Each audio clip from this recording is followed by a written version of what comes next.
Hello friends, आप सभी का dark desire audio YouTube channel पर स्वागत है। कहानी शुरू करने से पहले एक महत्वपूर्ण सूचना देना चाहूंगा। यह कहानी पूर्णतः काल्पनिक है। इसमें प्रस्तुत सभी पात्र, घटनाएं और स्थान लेखक की कल्पना पर आधारित है और इनका किसी भी वास्तविक व्यक्ति, घटना, जाति, संस्कृति या समाज से कोई संबंध नहीं है। इस कहानी का उद्देश्य केवल मनोरंजन करना है। हमारा किसी भी प्रकार का सामाजिक, धार्मिक या सांस्कृतिक संस्थाओं को ठोस पहुंचाने का कोई इरादा नहीं है। यदि किसी श्रोता को इस कहानी का कोई अंश अनुचित या आपत्तिजनक प्रतीत हो तो कृपया इसे केवल एक काल्पनिक एवं मनोरंजनात्मक रचना के रूप में ही ले। यह कहानी पूरी तरह से मेरी स्वयं लिखी हुई है, जिसे न तो किसी अन्य लेखक से लिया गया है और न ही किसी ऑनलाइन प्लेटफॉर्म से कॉपी किया गया है। इस कहानी की सभी copyright dark desire audio channel के अंतर्गत सुरक्षित है। रायचंद विला के उस गुप्त रास्ते के अंदर का सन्नाटा किसी जहरीले सांप की तरह आयशा की रूह को डरा रहा था।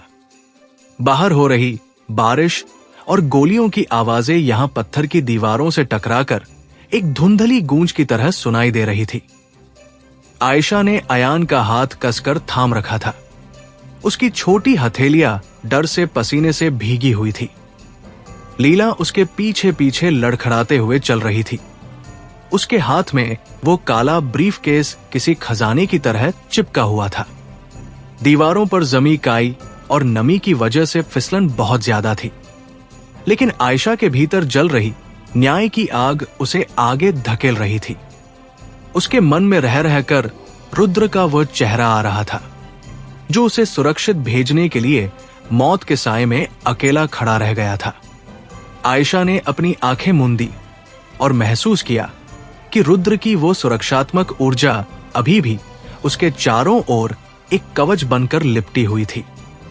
उसने अपनी सांसों पर काबू पाया और अपनी टॉर्च की मध्यम रोशनी को उस अंधेरे गलियारे के अंत की ओर घुमाया, जहां से ठंडी हवा का एक झोंका किसी गुफा के मुंह जैसा लग रहा था।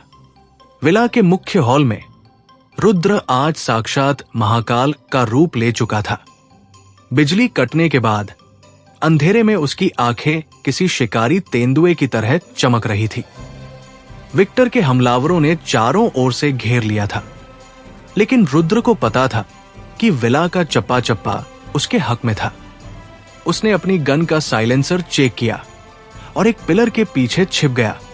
जैसे ही दो नकाबपोश आदमी उसके करीब आए, रुद्र ने बिजली की फुर्ती से उन पर हमला किया।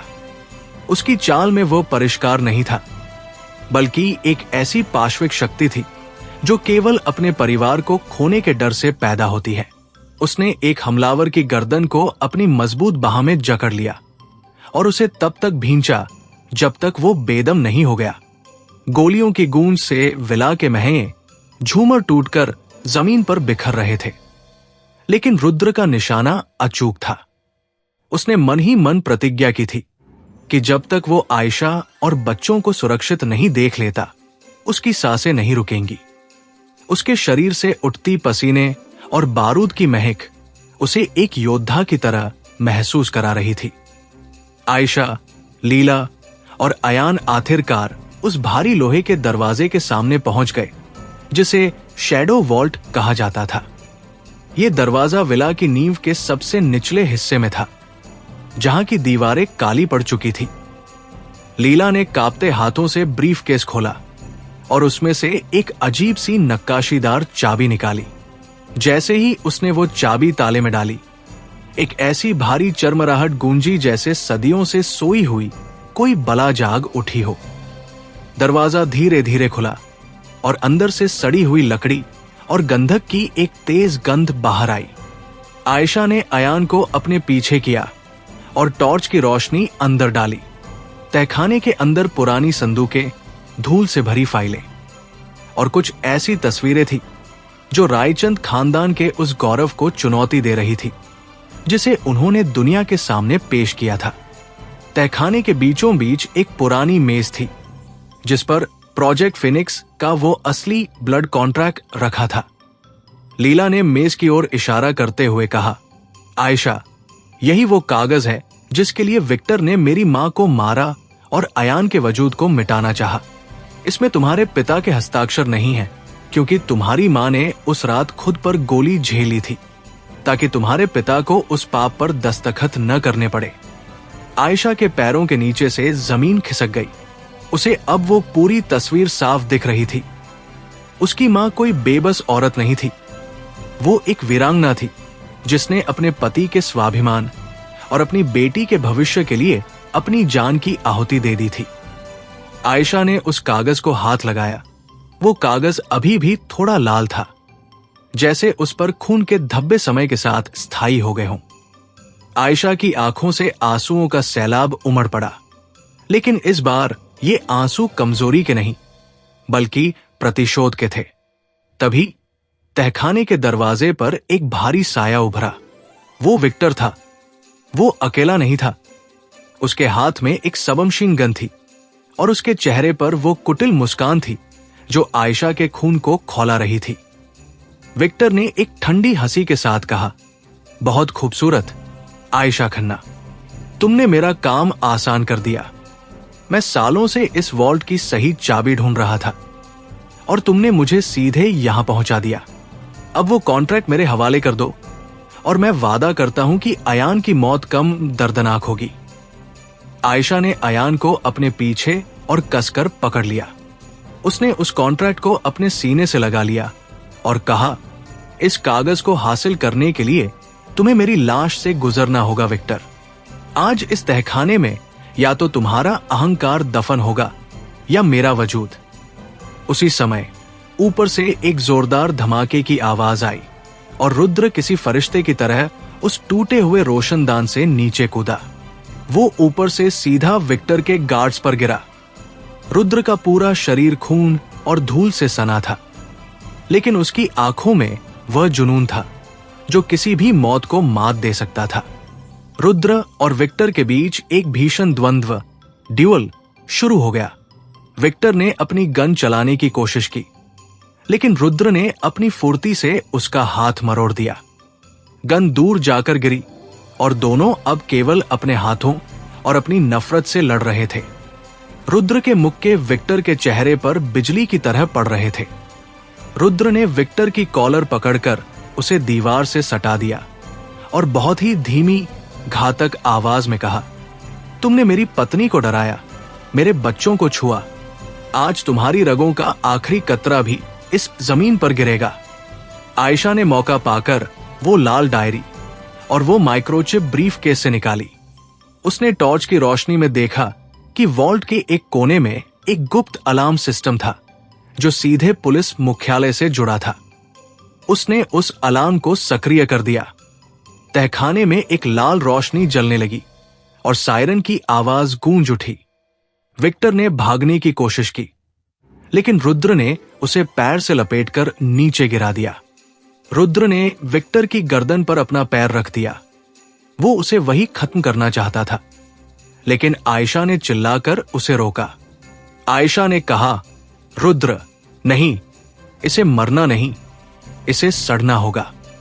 इसे वो न्याय देखना होगा जो मेरी मां को नहीं मिला। रुद्र ने अपनी आंखें मूंदी। उसकी सांसें तेज थी और उसका शरीर गुस्से से कांप रहा था। उसने आयशा की आवाज सुनी और अपनी पकड़ थोड़ी ढीली की। उनके बीच का वह 10+ भावनात्मक और शारीरिक खिंचाव इस अंधेरे तहखाने की लाल रोशनी में और भी तीव्र हो गया था। रुद्र मुड़ा और उसने आयशा को अपनी मजबूत बाहों में भर लिया। आयशा ने अपना सिर उसके खून से सने सीने पर रख दिया। रुद्र के दिल की धड़कनें किसी नगाड़े की तरह बज रही थी। रुद्र ने आयशा के बालों में अपना चेहरा छुपा लिया और एक गहरी कांपती हुई सांस ली। उसने फुसफुसाते हुए कहा, तुम ठीक हो आयशा? अयान ठीक है? आयशा ने बस सिर हिलाया।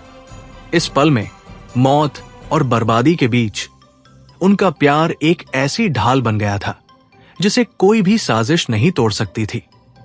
रुद्र ने आयशा का चेहरा ऊपर उठाया और उसके होठों को एक ऐसे चुंबन में सील कर दिया जिसमें उन सभी तूफानों का सार था जिन्हें उन्होंने साथ झेला था। पुलिस की गाड़ियां विला के बाहर पहुंच चुकी थी। समीर और उसकी टीम ने विला को पूरी तरह अपने नियंत्रण में ले लिया था। विक्टर और उसके बचे हुए गुंडों को बेड़ियों में जकड़ कर ले जाया जा रहा था। जब वे तहखाने से बाहर निकले तो सुबह की पहली किरणें रायचंद विला के बागानों को चूम रही थी। बारिश थम चुकी थी और ओस की बूंदों ने हर चीज को नया कर दिया था। रघुवीर रायचंद अभी भी अपनी छड़ी के सहारे बाहर खड़े थे। आयशा ने वो ब्लड कॉन्ट्रैक्ट उनके सामने रखा। रघुवीर की आंखों में पश्चाताप के आंसू थे। उन्होंने अयान की ओर हाथ बढ़ाया और इस बार अयान ने डरे बिना उनका हाथ थाम लिया। ये एक नए अध्याय की शुरुआत थी। सावित्री देवी ने आयशा को गले से लगा लिया। उन्होंने कहा, आयशा, आज तुमने इस घर से उन सायों को निकाल दिया है जिन्होंने हमें दशकों तक अंधेरे में रखा। तुम सचमुच इस घर की गृह लक्ष्मी हो। आयशा ने मुस्कुराते हुए रुद्र की ओर देखा, जो रुद्रांश और आराध्या को अपनी बाहों में लिए खड़ा था। मिस्टर खन्ना भी वहां आ गए थे। उन्होंने आयशा के सिर पर हाथ रखा और कहा, बेटी, आज तेरी मां की रूह को शांति मिली होगी। न्याय मुकम्मल हुआ। लेकिन कहानी का अंत अभी नहीं हुआ था। जब आयशा ने उस लाल डायरी के आखिरी जले हुए पन्ने को फिर से गौर से देखा तो उसे एक और नाम दिखाई दिया, अलेक्जेंडर। विक्टर तो केवल एक प्यादा था। असली खिलाड़ी तो लंदन की सत्ता के उन गलियारों में था जहां अलेक्जेंडर नाम का एक साया अभी भी अजय था। आयशा ने रुद्र का हाथ थाम लिया। उसे पता था कि आने वाला समय और भी चुनौतीपूर्ण होगा, लेकिन अब वो अकेली नहीं थी। उसके पास एक रक्षक था, एक परिवार था और एक ऐसी विरासत थी जिसे उसे दुनिया के सामने साबित करना था। रात को जब विला में शांति थी, रुद्र और आयशा अपनी बालकनी में खड़े थे। रुद्र ने पीछे से आयशा को गले लगाया और उसके कान में फुसफुसाया, अब हम कभी अलग नहीं होंगे आयशा, चाहे अलेक्जेंडर आए या पूरी दुनिया, हम साथ हैं।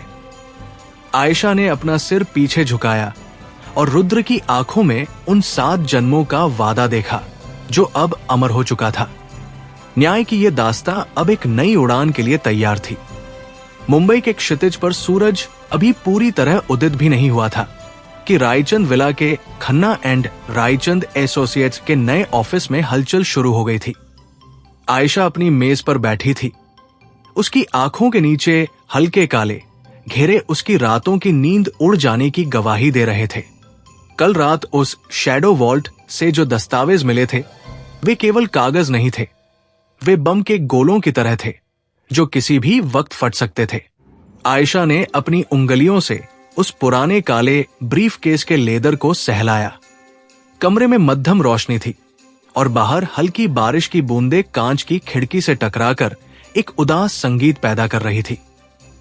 तभी दरवाजा खुला और रुद्र अंदर दाखिल हुआ।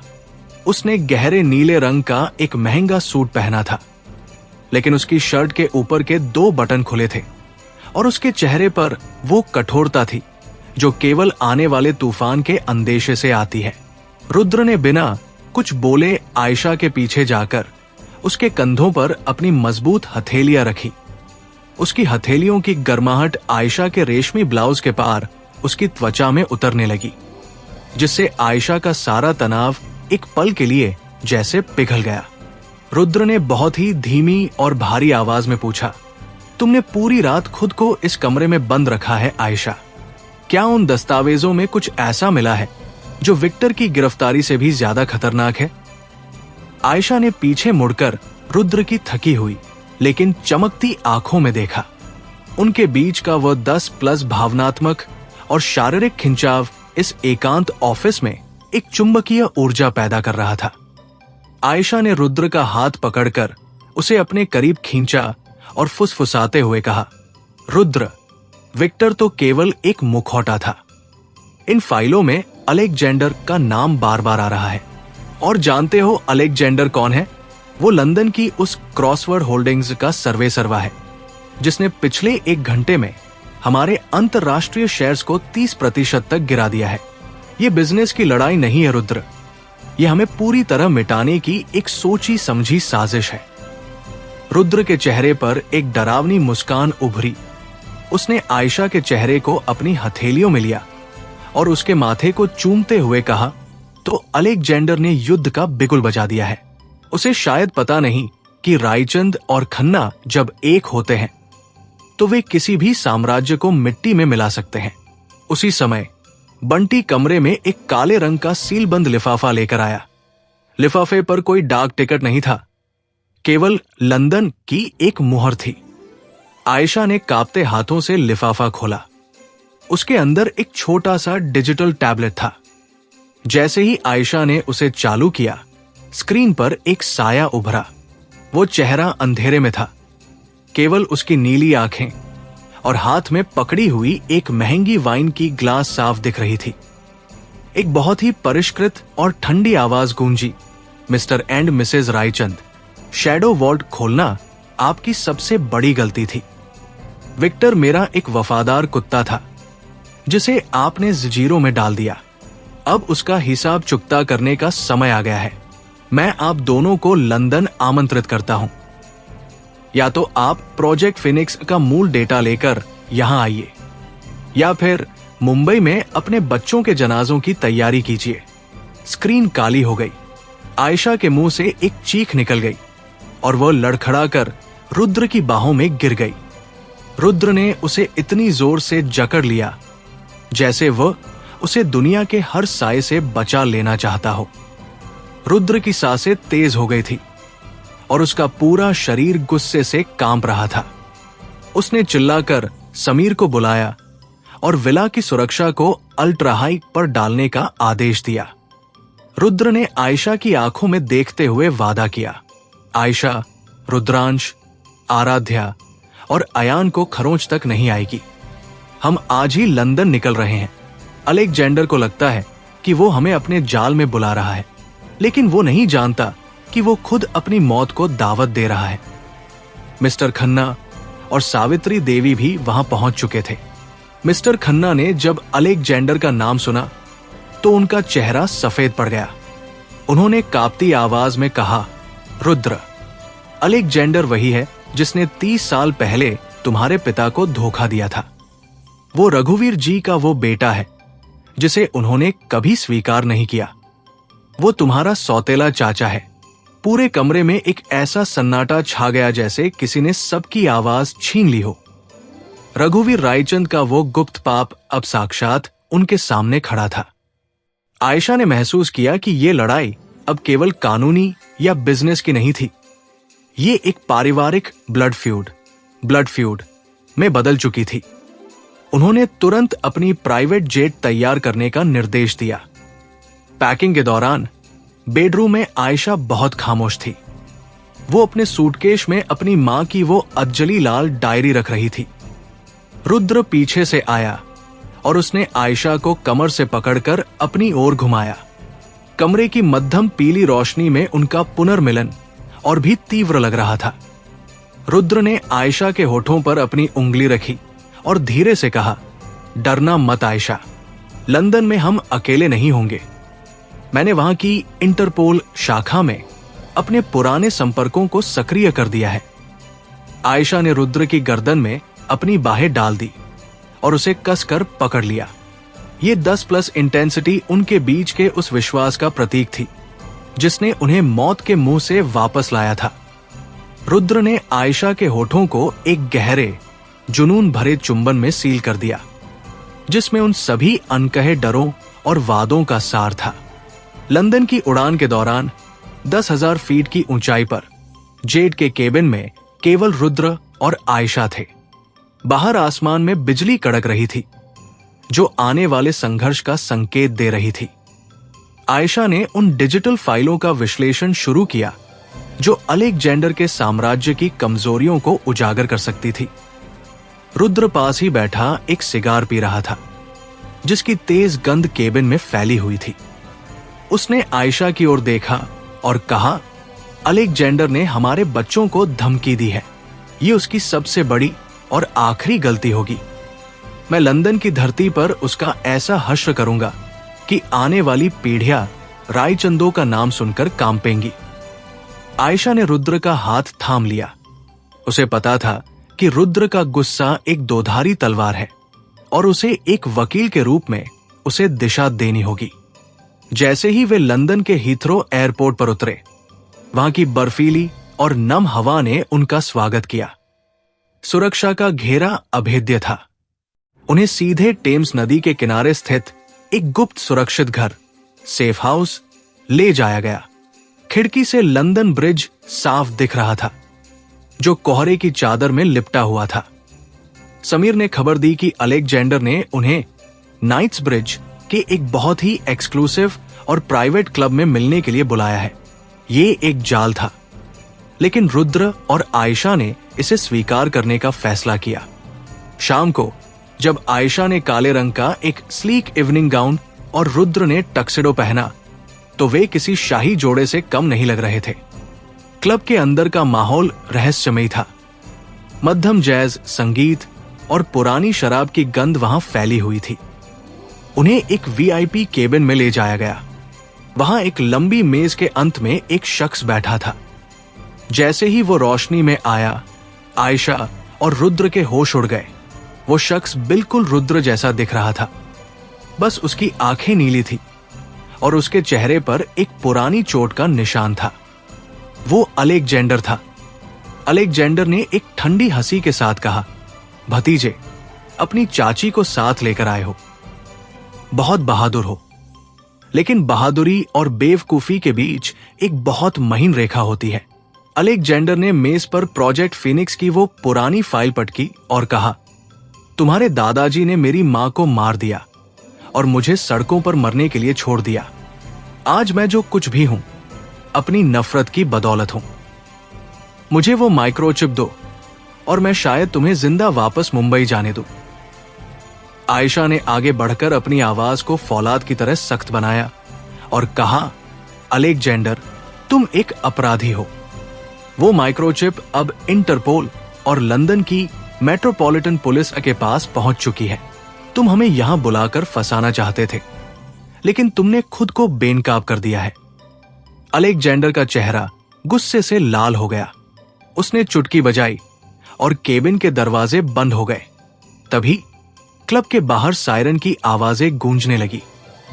रुद्र ने अपनी जैकेट के अंदर से एक छोटा सा विस्फोटक निकाला और उसे मेज पर रख दिया। रुद्र ने बहुत ही शांत स्वर में कहा, अलेक्जेंडर, तुमने बच्चों को धमकी दी थी। अब देखो कि एक बाप क्या कर सकता है। यह क्लब अगले 30 सेकंड में धूल में मिल जाएगा अगर तुमने दरवाजे नहीं खोले। अलेक्जेंडर की आंखों में पहली बार खौफ दिखा। उसने रुद्र के चेहरे पर वही रायचंदो वाली जिद देखी जिसे वो कभी हरा नहीं पाया था। दरवाजे खुले और रुद्र आयशा को लेकर बाहर की ओर भागा। पीछे एक जोरदार धमाका हुआ, लेकिन अलेक्जेंडर किसी तरह बचकर पिछले रास्ते से निकल गया। लंदन की सड़कों पर एक हाई स्पीड चेस शुरू हो गया। बारिश की वजह से सड़कें फिसलन भरी थी। रुद्र ने स्टीयरिंग संभाली थी और आयशा पीछे बैठकर उन सर्वर्स को हैक करने की कोशिश कर रही थी जो अलेक्जेंडर के वित्तीय लेन देन को नियंत्रित करते थे। गोलियों की आवाजें लंदन की रातों के सन्नाटे को चीर रही थी। अलेक्जेंडर की गाड़ियां उन्हें चारों ओर से घेर रही थी। अचानक रुद्र की गाड़ी का टायर फट गया और गाड़ी घूमती हुई एक दीवार से जा टकराई। आयशा को एक तेज झटका लगा और वो बेहोश होने लगी। उसने धुंधली नजरों से देखा कि अलेक्जेंडर अपनी कार से बाहर निकला और उसकी ओर बढ़ने लगा। रुद्र खून से लथपथ था और अपनी सीट बेल्ट खोलने की कोशिश कर रहा था। अलेक्जेंडर ने आयशा का दरवाजा खोला और उसे जोर से बाहर खींचा। उसने आयशा की गर्दन पर एक छोटा सा इंजेक्शन लगाया जिससे वो पूरी तरह सुन्न पड़ गई। अलेक्जेंडर ने रुद्र की ओर देखते हुए कहा, तुम्हारी पत्नी अब मेरी मेहमान है रुद्र। अगर उसे जिंदा देखना चाहते हो तो कल रात टेम्स के पुराने गोदी डॉक्स पर अकेले आना। रुद्र चिल्लाता रह गया, लेकिन अलेक्जेंडर आयशा को लेकर अंधेरे में ओझल हो गया। लंदन की उस बारिश में रुद्र अकेला रह गया। उसका शरीर दर्द से चूर था, लेकिन उसकी रूह में अब एक ऐसी आग जल रही थी जो पूरे लंदन को जला सकती थी। कहानी अब उस चरम बिंदु पर थी जहां 7 जन्मों की ये मुलाकात अब एक मौत के खेल में बदल चुकी थी। क्या रुद्र अपनी आयशा को उस दानव के चंगुल से बचा पाएगा? लंदन की बारिश अब केवल एक बौछार नहीं, बल्कि उन आंसुओं की तरह थी जो रुद्र के दिल में जम चुके थे। गाड़ी की टूटी हुई खिड़की से आती ठंडी हवा रुद्र के माथे से बहते खून को जमा रही थी, लेकिन उसे उस शारीरिक दर्द का एहसास तक नहीं था। उसकी नसों में दौड़ता हुआ गुस्सा किसी उबलते हुए लावे की तरह था। उसने अपनी सीट बेल्ट को झटके से तोड़ा और लड़खड़ाते हुए गाड़ी से बाहर निकला। चारों ओर कोहरा इतना घना था कि उसे अपनी खुद की परछाई भी धुंधली दिख रही थी, लेकिन अलेक्जेंडर की वो ठंडी आवाज उसके कानों में गूंज रही थी। कल रात टेम्स के पुराने गोदी पर अकेले आना। रुद्र ने अपनी मुट्ठी कस ली। उसने अपनी जैकेट की जेब से एक छोटा सा लॉकेट निकाला जिसमें आयशा और उसके बच्चों की तस्वीर थी। उस मासूमियत को देखते ही रुद्र की आंखों में वो चंडी का रूप लौट आया। उसने समीर को फोन किया और केवल एक वाक्य कहा, समीर, आज लंदन का सूरज रायचंदों के एक नए इतिहास के साथ उगेगा या अलेक्जेंडर की राख के साथ। मुझे बैकअप नहीं, बस एक रास्ता चाहिए। उधर टेम्स के किनारे एक पुराने जंग लगे कंटेनर डिपो के अंदर आयशा एक लोहे की कुर्सी से बंधी हुई थी। कमरे में रोशनी के नाम पर केवल एक पीला बल्ब लटक रहा था जो हवा के झोंकों से इधर उधर डोल रहा था। आयशा का चेहरा पीला पड़ गया था और अलेक्जेंडर के उस इंजेक्शन का असर अभी भी उसके अंगों को सुन कर रहा था, लेकिन उसकी आंखों में वो वकील वाली चमक अभी भी बरकरार थी। अलेक्जेंडर उसके सामने एक महंगी सोफे पर बैठा था। उसके हाथ में प्रोजेक्ट फिनिक्स की वही लाल डायरी थी जिसे उसने आयशा के बैग से छीना था। अलेक्जेंडर ने एक पन्ना पलटा और मुस्कुराते हुए कहा, तुम्हारी मां बहुत चतुर थी आयशा। उसने इस डेटा को एक ऐसी भाषा में कोड किया है जिसे केवल एक खन्ना ही डिकोड कर सकता है। अब तुम मुझे वो अंतिम कोड दोगी या मैं तुम्हारे इस खूबसूरत चेहरे को हमेशा के लिए बिगाड़ दूं। आयशा ने अपनी सूखी हुई जीभ से होठों को छुआ और एक फीकी मुस्कान के साथ कहा, अलेक्जेंडर, तुम रायचंदों का खून तो हो सकते हो, लेकिन उनकी गरिमा कभी नहीं सीख सकते। मेरे पिता ने मुझे लड़ना सिखाया है, टूटना नहीं। वो कोड मेरी मां के खून से लिखा गया है और उसे पाने के लिए तुम्हें अपनी आत्मा बेचनी होगी। अलेक्जेंडर गुस्से से उठा और उसने आयशा की ठुड्डी को जोर से पकड़ा। उसके चेहरे पर वो पारिवारिक नफरत साफ दिख रही थी। उसने फुसफुसाते हुए कहा, तुम्हारे पिता रघुवीर रायचंद के प्रिय थे और मैं उनका वो पाप था जिसे उन्होंने दुनिया से छुपाया। आज मैं उस पाप का हिसाब लूंगी। अगर रुद्र 30 मिनट में यहां नहीं पहुंचा तो मैं इस डॉकयार्ड को तुम्हारे साथ उड़ा दूंगा। इसी बीच डॉकयार्ड के पिछले हिस्से में एक साया रेंग रहा था। वो रुद्र था। उसने अपनी ब्लैक टैक्टिकल गियर पहनी थी और उसके हाथ में एक स्नाइपर राइफल थी। उसने अपनी सांसों को नियंत्रित किया। यहां की हवा में नमक, सड़ी हुई मछली और पुराने तेल की एक भारी गंध थी। रुद्र ने अपने थर्मल विजन चश्मे से देखा कि कंटेनर के चारों ओर कम से कम 20 सशस्त्र गार्ड तैनात थे। ये एक सुसाइड मिशन था, लेकिन रुद्र के लिए आयशा के बिना जीवन वैसे भी एक मौत जैसा ही था। उसने एक गार्ड के पास जाकर खामोशी से उसकी गर्दन मरोड़ दी। रुद्र की चाल में वो परिष्कार नहीं था, बल्कि एक ऐसी पाश्विक शक्ति थी जो केवल अपने अस्तित्व की रक्षा के लिए जागती है। उसने एक एक करके अलेक्जेंडर के प्रहरियों को अंधेरे में खत्म करना शुरू किया। उसके शरीर से उठती पसीने और बारूद की महक उसे एक ऐसे योद्धा की तरह महसूस करा रही थी जो अब किसी भी कानून को नहीं मानता। अचानक पूरे डॉकयार्ड में सायरन की आवाज गूंजी। अलेक्जेंडर के पास एक वॉकी टॉकी पर आवाज आई, सर, कोई अंदर घुस आया है। वो बहुत तेज है। अलेक्जेंडर ने एक डरावनी हंसी के साथ आयशा की ओर देखा और कहा, लगता है तुम्हारा मजनू आ गया है। उसे मौत का स्वाद चखने दो। उसने अपने आदमियों को फ्री फायर का आदेश दिया। डॉकयार्ड गोलियों की गूंज से दहल उठा। रुद्र अब खुले मैदान में था। उसने एक क्रेन के पीछे छिपकर जवाबी हमला शुरू किया। गोलियां लोहे के कंटेनरों से टकराकर चिंगारियां पैदा कर रही थी। रुद्र ने एक ग्रेनेड निकाला और उसे एक तेल के टैंकर की ओर फेंका।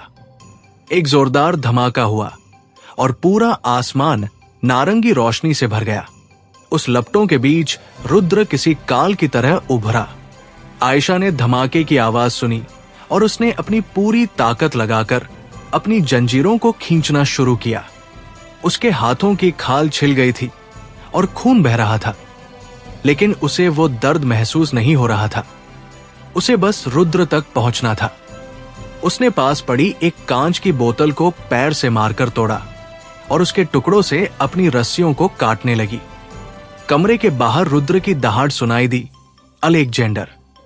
बाहर निकल कायर, अपनी नफरत का सामना कर। अलेक्जेंडर ने आयशा के माथे पर गन टिका दी और उसे घसीटते हुए कंटेनर के बाहर लाया। जैसे ही वे बाहर आए, रुद्र और अलेक्जेंडर का सामना हुआ। उनके बीच केवल 20 फीट का फासला था, लेकिन वहां नफरत की एक गहरी खाई थी। रुद्र खून से लथपथ था। उसकी शर्ट फट चुकी थी और उसकी मांसपेशियों पर गोलियों की खरोंचें थी। अलेक्जेंडर ने आयशा को अपनी ढाल की तरह इस्तेमाल किया और कहा, बंदूक नीचे डाल दो रुद्र, वरना इसके दिमाग के चिथड़े हवा में उड़ जाएंगे। रुद्र ने अपनी गन धीरे से जमीन पर रख दी। उसकी आंखों में वो 10+ इंटेंसिटी वाला दर्द था, जिसे देखकर आयशा की रूह कांप गई। आयशा ने चिल्लाकर कहा, रुद्र, मत सुनिए इसकी बात, ये सबको मार देगा। रुद्र ने आयशा की ओर देखा और बहुत ही कोमल स्वर में कहा, आयशा, मैंने तुमसे वादा किया था कि मैं तुम्हें फिर कभी खोने नहीं दूंगा। आज वो वादा पूरा होगा। अलेक्जेंडर ने एक ठंडी हंसी के साथ कहा, भावुक मूर्ख, रायचंदो का यही अंत है। उसने ट्रिगर दबाने ही वाला था कि आयशा ने अपने सिर से अलेक्जेंडर के चेहरे पर जोरदार वार किया। अलेक्जेंडर का संतुलन बिगड़ा और गोली हवा में चली गई। रुद्र ने मौका पाकर अपनी जैकेट से एक छोटा चाकू निकाला और उसे अलेक्जेंडर के हाथ पर दे मारा। अलेक्जेंडर की गन गिर गई। रुद्र एक चीते की तरह उस पर झपटा। दोनों के बीच एक भीषण हाथापाई शुरू हो गई। वे कीचड़, तेल और खून में सने हुए थे। रुद्र के मुक्के अलेक्जेंडर के चेहरे पर किसी पत्थर की तरह पड़ रहे थे। रुद्र ने अलेक्जेंडर को जमीन पर पटक दिया और उसकी गर्दन दबोच ली। रुद्र की आंखों में वो 5 साल का इंतकाम और पिछली रात का खौफ एक साथ उबल रहा था। रुद्र ने अलेक्जेंडर का चेहरा कीचड़ में दबाते हुए कहा, तुमने मेरे परिवार के साथ जो किया, उसकी सजा मौत भी बहुत कम है। तुम चाहते थे न कि मैं तुम्हारी तरह बनूं? देखो, आज मैं वही बन गया हूं। रुद्र ने उसे इतनी जोर से भींचा कि अलेक्जेंडर का दम घुटने लगा। लेकिन तभी आयशा ने रुद्र का हाथ पकड़ लिया। आयशा के हाथ भी खून से सने थे। उसने रुआसी आवाज में कहा, रुद्र, रुकिए। अगर आपने इसे मार दिया तो इसमें और आप में क्या फर्क रह जाएगा? इसे कानून के हवाले कीजिए। इसे उस खन्ना एंड रायचंद के न्याय का सामना करने दीजिए जिसे हमने बनाया है। रुद्र ने आयशा की ओर देखा। उसकी आंखों का वह पाश्विक गुस्सा आयशा की मासूमियत और उसके प्यार को देखकर धीरे धीरे शांत होने लगा। रुद्र ने अपनी पकड़ ढीली की और अलेक्जेंडर को हिकारत से धक्का दिया। उसी समय स्कॉटलैंड यार्ड और समीर की टीम वहां पहुंच गई। नीली लाल बत्तियां डॉकयार्ड के सन्नाटे को चीर रही थी। अलेक्जेंडर को बेड़ियों में जकड़ कर ले जाया गया। जाते जाते उसने रुद्र की ओर देखा और कहा, यह खत्म नहीं हुआ है रुद्र। रायचंदो का खून हमेशा शोर मचाएगा। रुद्र ने उसे कोई जवाब नहीं दिया। उसने आयशा को अपनी बाहों में भर लिया। आयशा ने रुद्र के सीने पर अपना सिर रख दिया और फूट फूट कर रोने लगी। रुद्र ने उसे अपनी मजबूत बाहों में सुरक्षित महसूस कराया।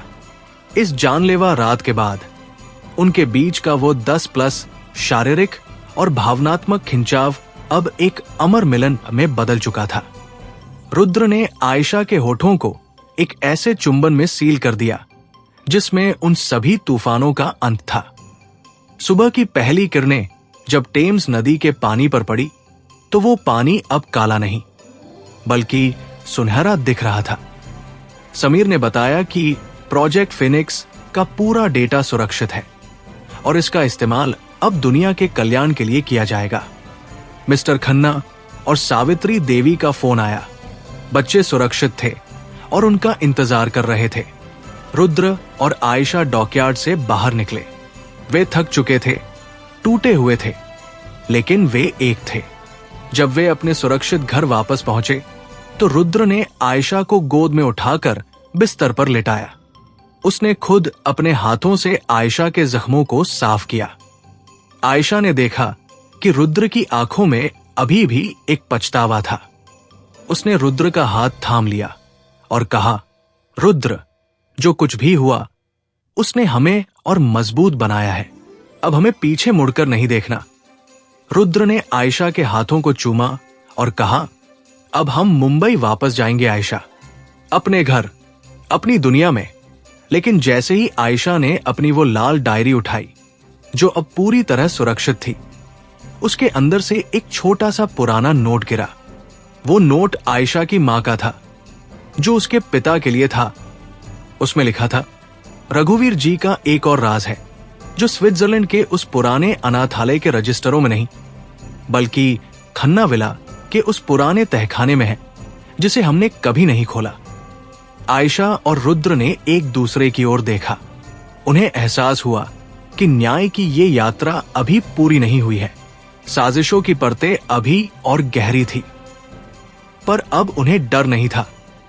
वे जानते थे कि जब तक वे साथ हैं, वे हर अंधेरे को हरा सकते हैं। मुंबई के छत्रपति शिवाजी इंटरनेशनल एयरपोर्ट पर जब रुद्र और आयशा का निजी विमान उतरा तो बाहर का आसमान बादलों से भरा था, लेकिन बारिश थम चुकी थी। मुंबई की उमस भरी हवा में मिट्टी की वो सोंधी महक थी जिसे आयशा ने लंदन की ठंड में बहुत याद किया था। रुद्र ने आयशा का हाथ इतनी मजबूती से थाम रखा था जैसे वो ये सुनिश्चित कर रहा हो कि अब उनके बीच कोई तीसरा साया कभी नहीं आ पाएगा। रुद्र की काली एसयूवी जब एयरपोर्ट से बाहर निकली तो मुंबई की सड़कों का शोर आयशा को एक अजीब सा सुकून दे रहा था। आयशा ने अपना सिर रुद्र के कंधे पर रख दिया और अपनी आंखें मूंद ली। उसे अभी भी अपने कानों में उन गोलियों की गूंज सुनाई दे रही थी, लेकिन रुद्र के शरीर से उठती सैंडलवुड और मस्क की महक उसे वर्तमान में खींच लाती थी। रुद्र ने बहुत ही कोमल स्वर में पूछा, तुम ठीक हो आयशा? विला पहुंचने से पहले हमें एक बार हॉस्पिटल जाना चाहिए। आयशा ने धीरे से सिर हिलाया और कहा, नहीं रुद्र, मुझे बस अपने बच्चों को देखना है।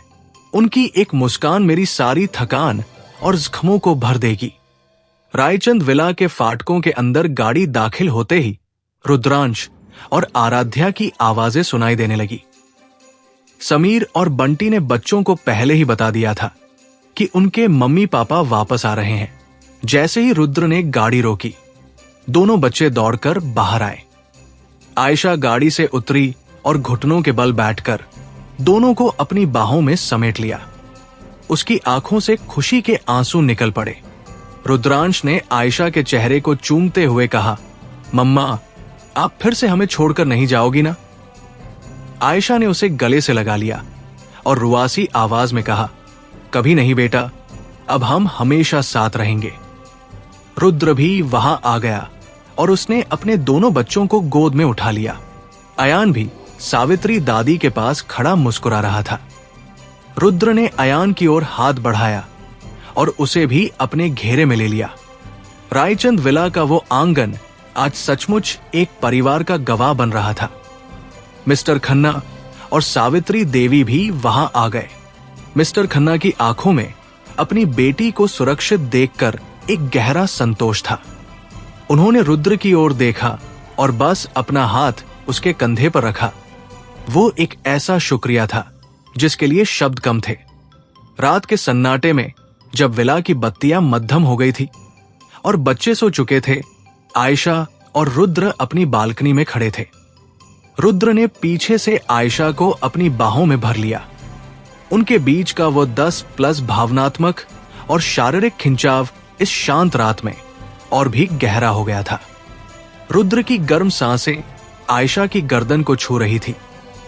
जिससे आयशा के शरीर में एक मीठी सी सिरहन दौड़ गई। रुद्र ने धीरे से आयशा की जेब से वो छोटा सा नोट निकाला जो उसे लंदन के डॉकयार्ड्स में मिला था। रुद्र ने फुसफुसाते हुए कहा, आयशा, कल हमें खन्ना विलाज जाना होगा। तुम्हारी मां ने जो सुराग छोड़ा है वो हमारी इस जंग का आखिरी पड़ाव हो सकता है। आयशा ने रुद्र के हाथों को अपने हाथों में लिया और कहा, मुझे डर लग रहा है रुद्र। खन्ना विला में मेरी मां की यादें हैं और शायद वो सच भी जो मेरे पिता ने भी मुझसे छुपाया है। अगली सुबह रुद्र और आयशा अपनी पुरानी और वीरान खन्ना विला पहुंचे। ये बंगला मुंबई के एक शांत कोने में स्थित था, जिसके चारों ओर ऊंचे पेड़ और घनी झाड़ियां उगाई थी। जैसे ही आयशा ने मुख्य द्वार का ताला खोला, एक ठंडी हवा का झोंका बाहर आया, जिसमें पुरानी लकड़ी और धूल की गंध थी। आयशा के बचपन की यादें दीवारों पर टंगी तस्वीरों की तरह उसके सामने तैरने लगी। वो धीरे धीरे पुस्तकालय, लाइब्रेरी की ओर बढ़ी, जहां उसकी मां अपना ज्यादातर समय बिताती थी। रुद्र उसके ठीक पीछे था। उसकी नजरें हर कोने को टटोल रही थी। आयशा ने अपनी मां की उस लाल डायरी को हाथ में लिया और उन पन्नों को गौर से देखा। डायरी के आखिरी पन्ने पर एक नक्शा बना था जो पुस्तकालय की तीसरी रैक की ओर इशारा कर रहा था। रुद्र ने आगे बढ़कर उस भारी लकड़ी की रैक को हिलाया। वो रैक दीवार से जुड़ी हुई थी, लेकिन रुद्र ने जब एक गुप्त लीवर को खींचा तो रैक धीरे से एक ओर खिसक गई। पीछे एक छोटा सा लोहे का दरवाजा था। आयशा की सांसें तेज हो गई थी। रुद्र ने अपनी टॉर्च जलाई और वे उस अंधेरे रास्ते के अंदर दाखिल हुए। ये एक छोटा सा गुप्त तहखाना था जो खन्ना विला की नींव के अंदर बना था। तहखाने के बीचों बीच एक पुरानी लोहे की संदूक रखी थी। संदूक पर प्रोजेक्ट फीनिक्स का वही लोगो बना था जिसे आयशा ने लंदन में देखा था। रुद्र ने अपनी चाबियों से संदूक को खोला। अंदर कुछ ऐसी फाइलें और दस्तावेज थे जिन्हें देखकर आयशा के होश उड़ गए। उन फाइलों में एक नाम बार बार आ रहा था, अद्वैत रायचंद। आयशा ने रुद्र की ओर देखा और पूछा, रुद्र, अद्वैत रायचंद कौन है? मैंने तो कभी ये नाम नहीं सुना। रुद्र का चेहरा सफेद पड़ गया। उसने कांपती आवाज में कहा, अद्वैत, वो मेरे दादाजी के बड़े भाई थे, जिनके बारे में कहा जाता है कि वे जवानी में ही एक हादसे में मारे गए थे।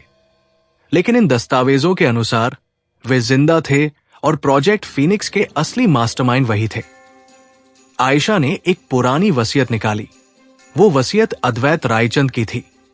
वसीयत में लिखा था कि रायचंद साम्राज्य का असली वारिस अलेक्जेंडर या रुद्र नहीं, बल्कि वो होगा जो खन्ना और रायचंद खानदानों के मिलन से पैदा होगा।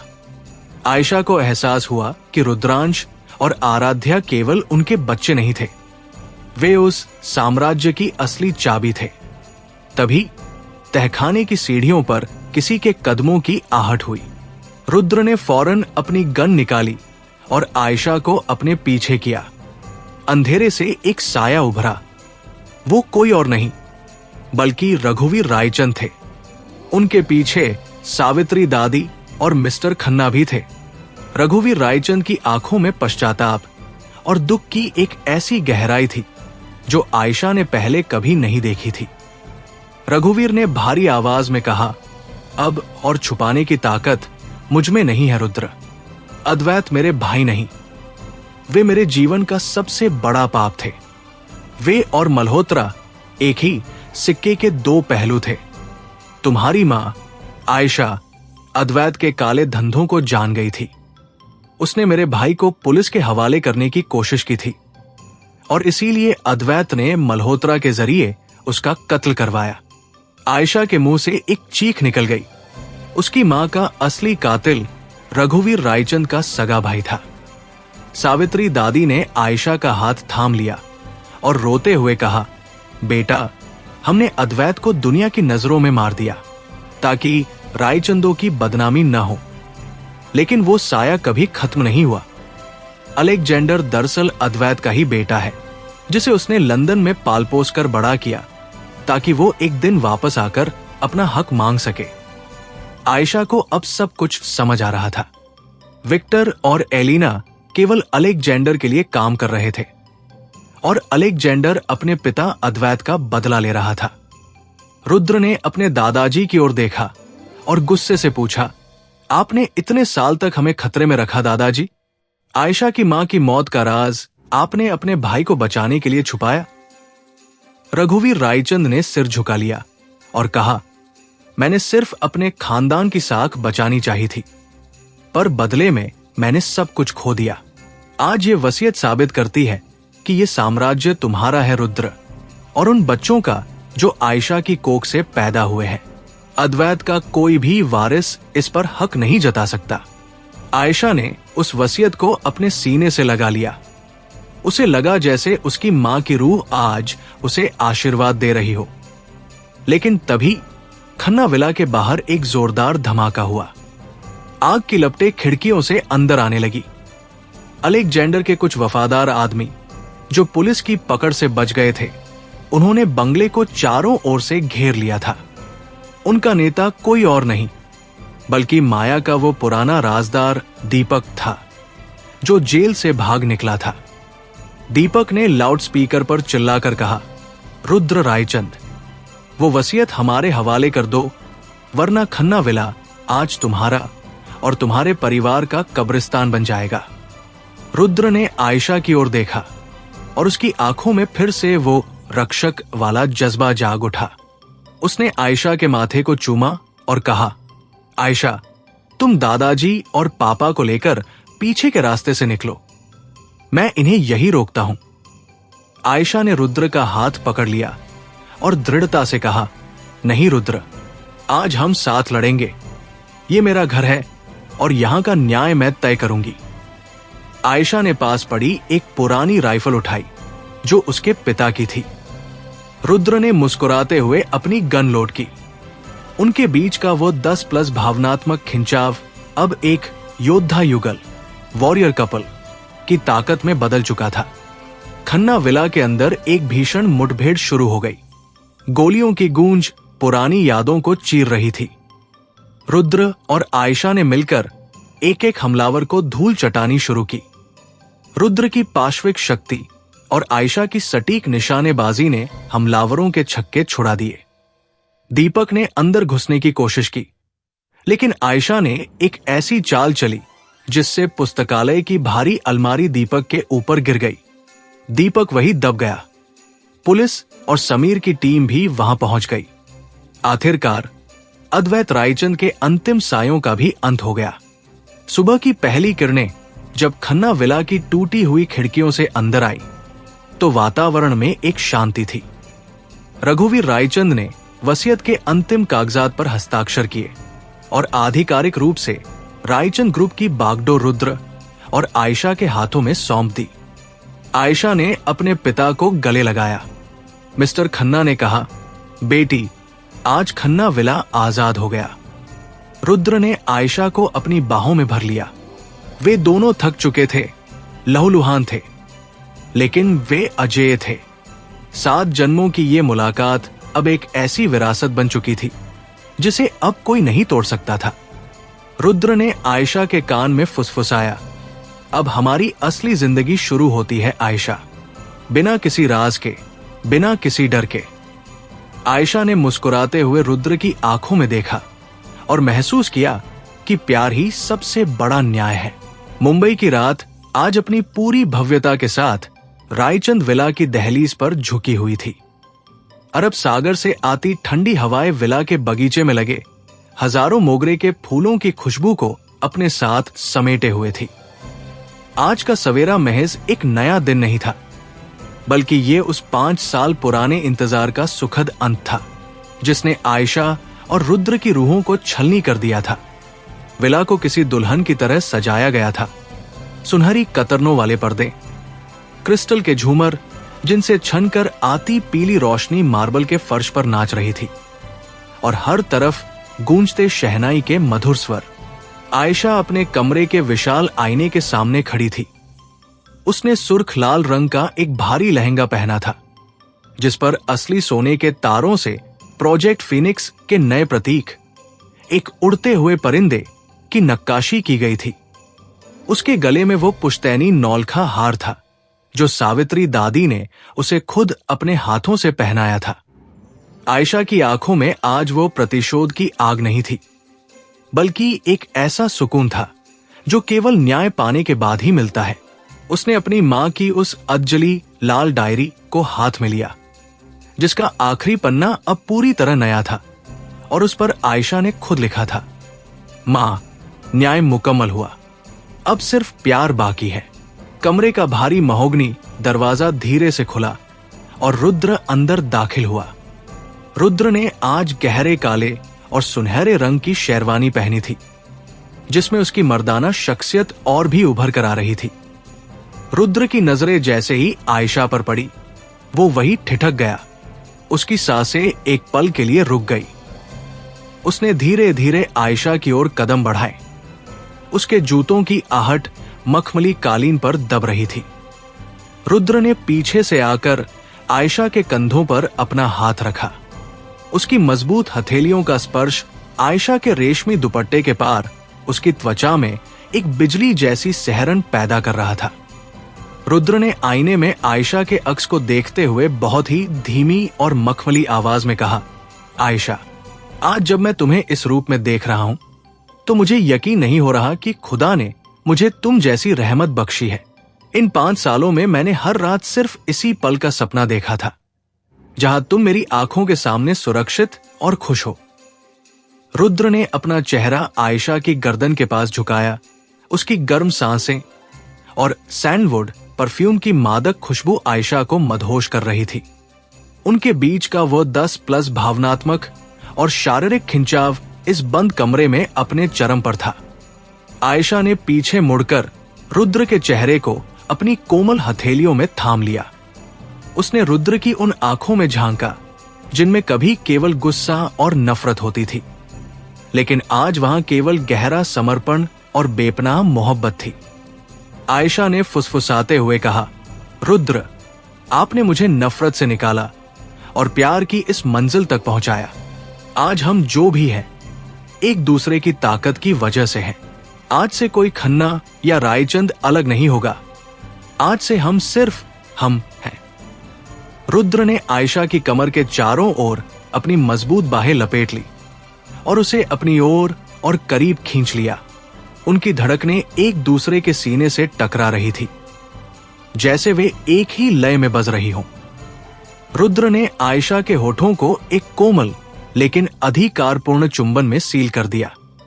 उस चुंबन में उन सभी तूफानों का जवाब था जिन्हें उन्होंने साथ मिलकर झेला था। अलेक्जेंडर की साजिशें, विक्टर का खौफ और अतीत के वो काले राज। 10+ इंटेंसिटी वाला वो पल उनकी रूहानी एकता का प्रमाण था। नीचे हॉल में उत्सव अपने शबाब पर था।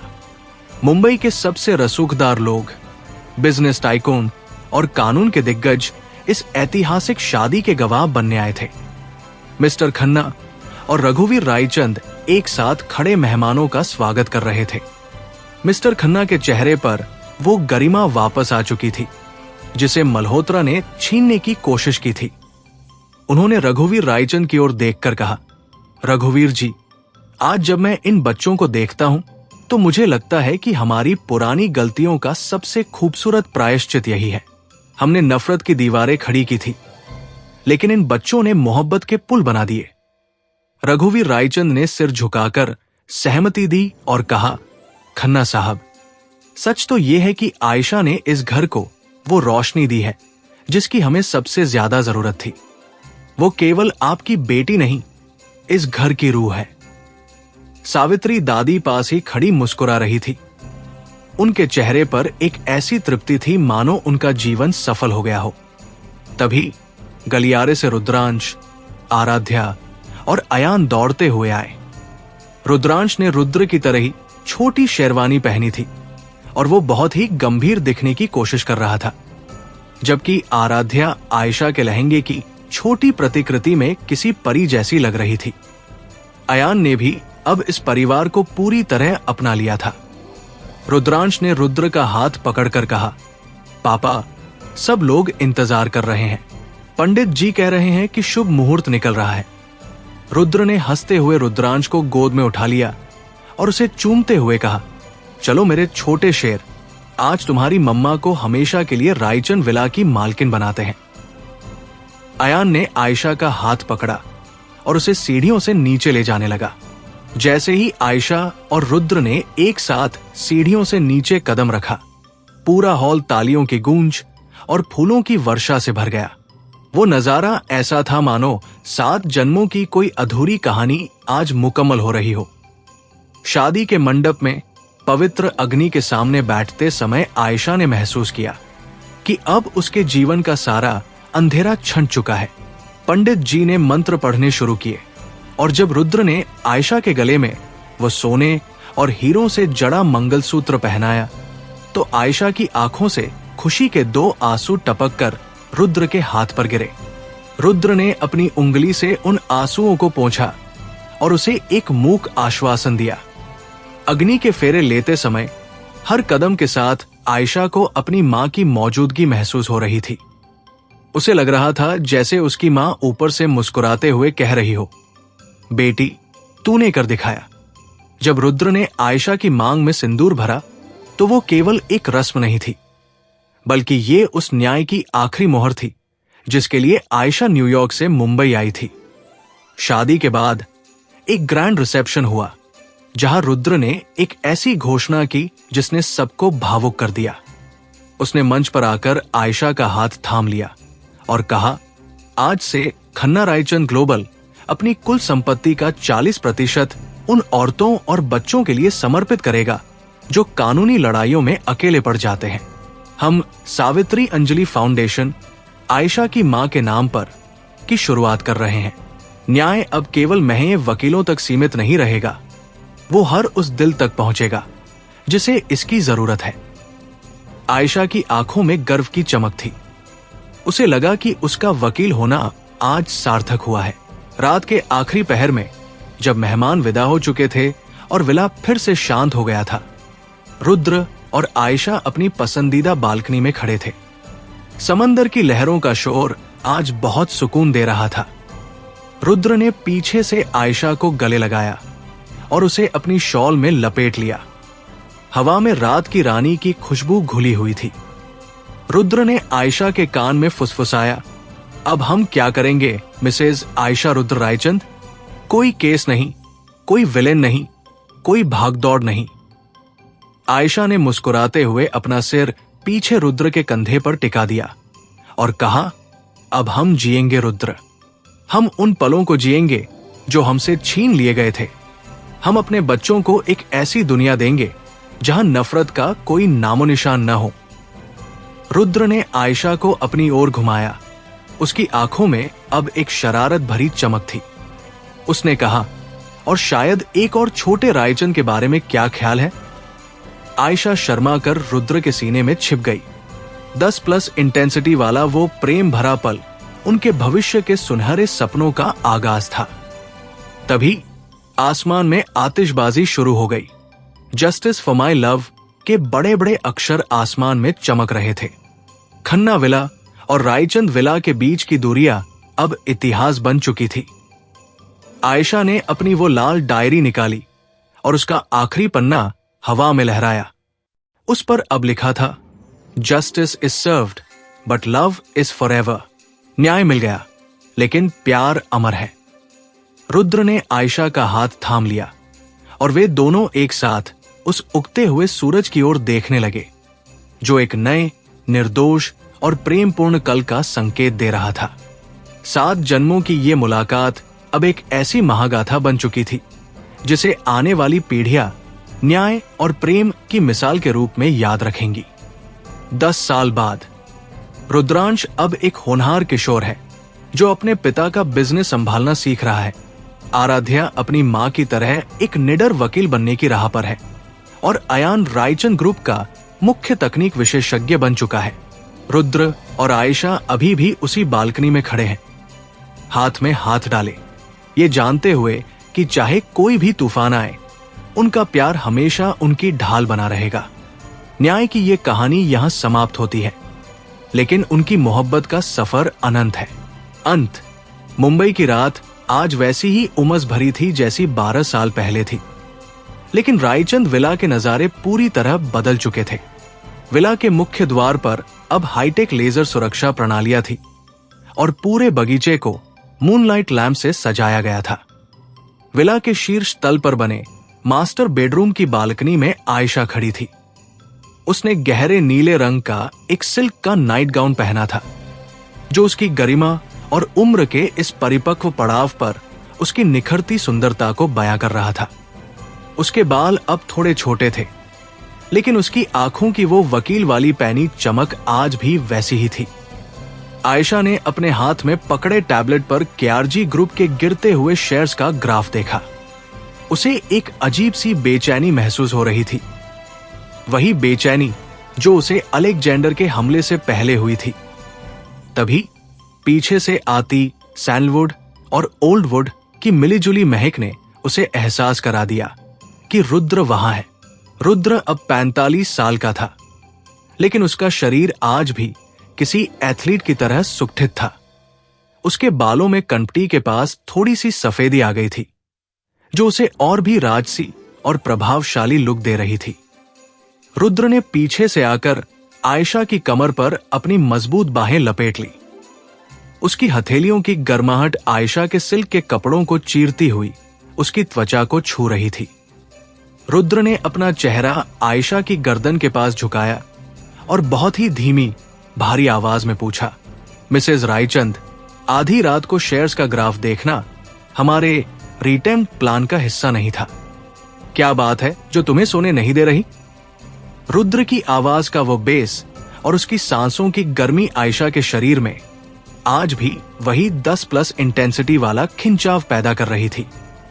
आयशा ने पीछे मुड़कर रुद्र के गले में अपनी बाहें डाल दी। उसने रुद्र की आंखों में देखते हुए कहा, रुद्र, पिछले 24 घंटों में हमारे प्रोजेक्ट फिनिक्स के पुराने डेटाबेस को हैक करने की 72 कोशिशें हुई हैं, और ये कोशिशें बाहर से नहीं बल्कि हमारे ही सर्वर के अंदर से हो रही है। अयान इस पर काम कर रहा है, लेकिन वो भी परेशान है। रुद्र की आंखों में वह शिकारी वाला भाव वापस लौट आया जो 10 सालों से शांत था। उसने आयशा को थोड़ा और ऊपर उठाकर बालकनी की रैलिंग से सटा दिया। उनके बीच का ये शारीरिक खिंचाव अब केवल वासना नहीं, बल्कि एक युद्धकालीन साझेदारी थी।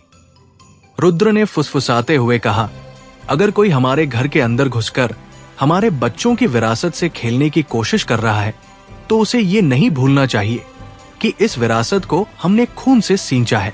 कल मैं लंदन जा रहा हूं अलेक्जेंडर से जेल में मिलने। अगली सुबह विला का माहौल काफी गंभीर था। अयान अपने हाईटेक लैब में बैठा कोड्स की बारिश को देख रहा था।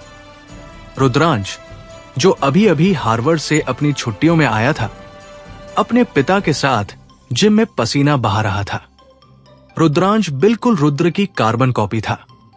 वही ऊंचा कद, वही चौड़े कंधे और वही शांत लेकिन घातक स्वभाव। जिम के शीशों में बाप बेटे का ये मुकाबला किसी 2 शेरों की जंग जैसा लग रहा था।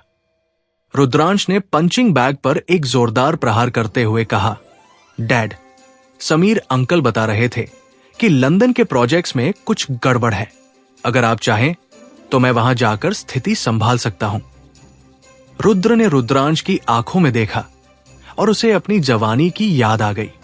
उसने रुद्रांश के कंधे पर हाथ रखा और कहा, अभी नहीं रुद्रांश, ये लड़ाई तुम्हारे लिए नहीं है। ये उन भूतों की वापसी है जिन्हें मैंने और तुम्हारी मां ने दफन किया था।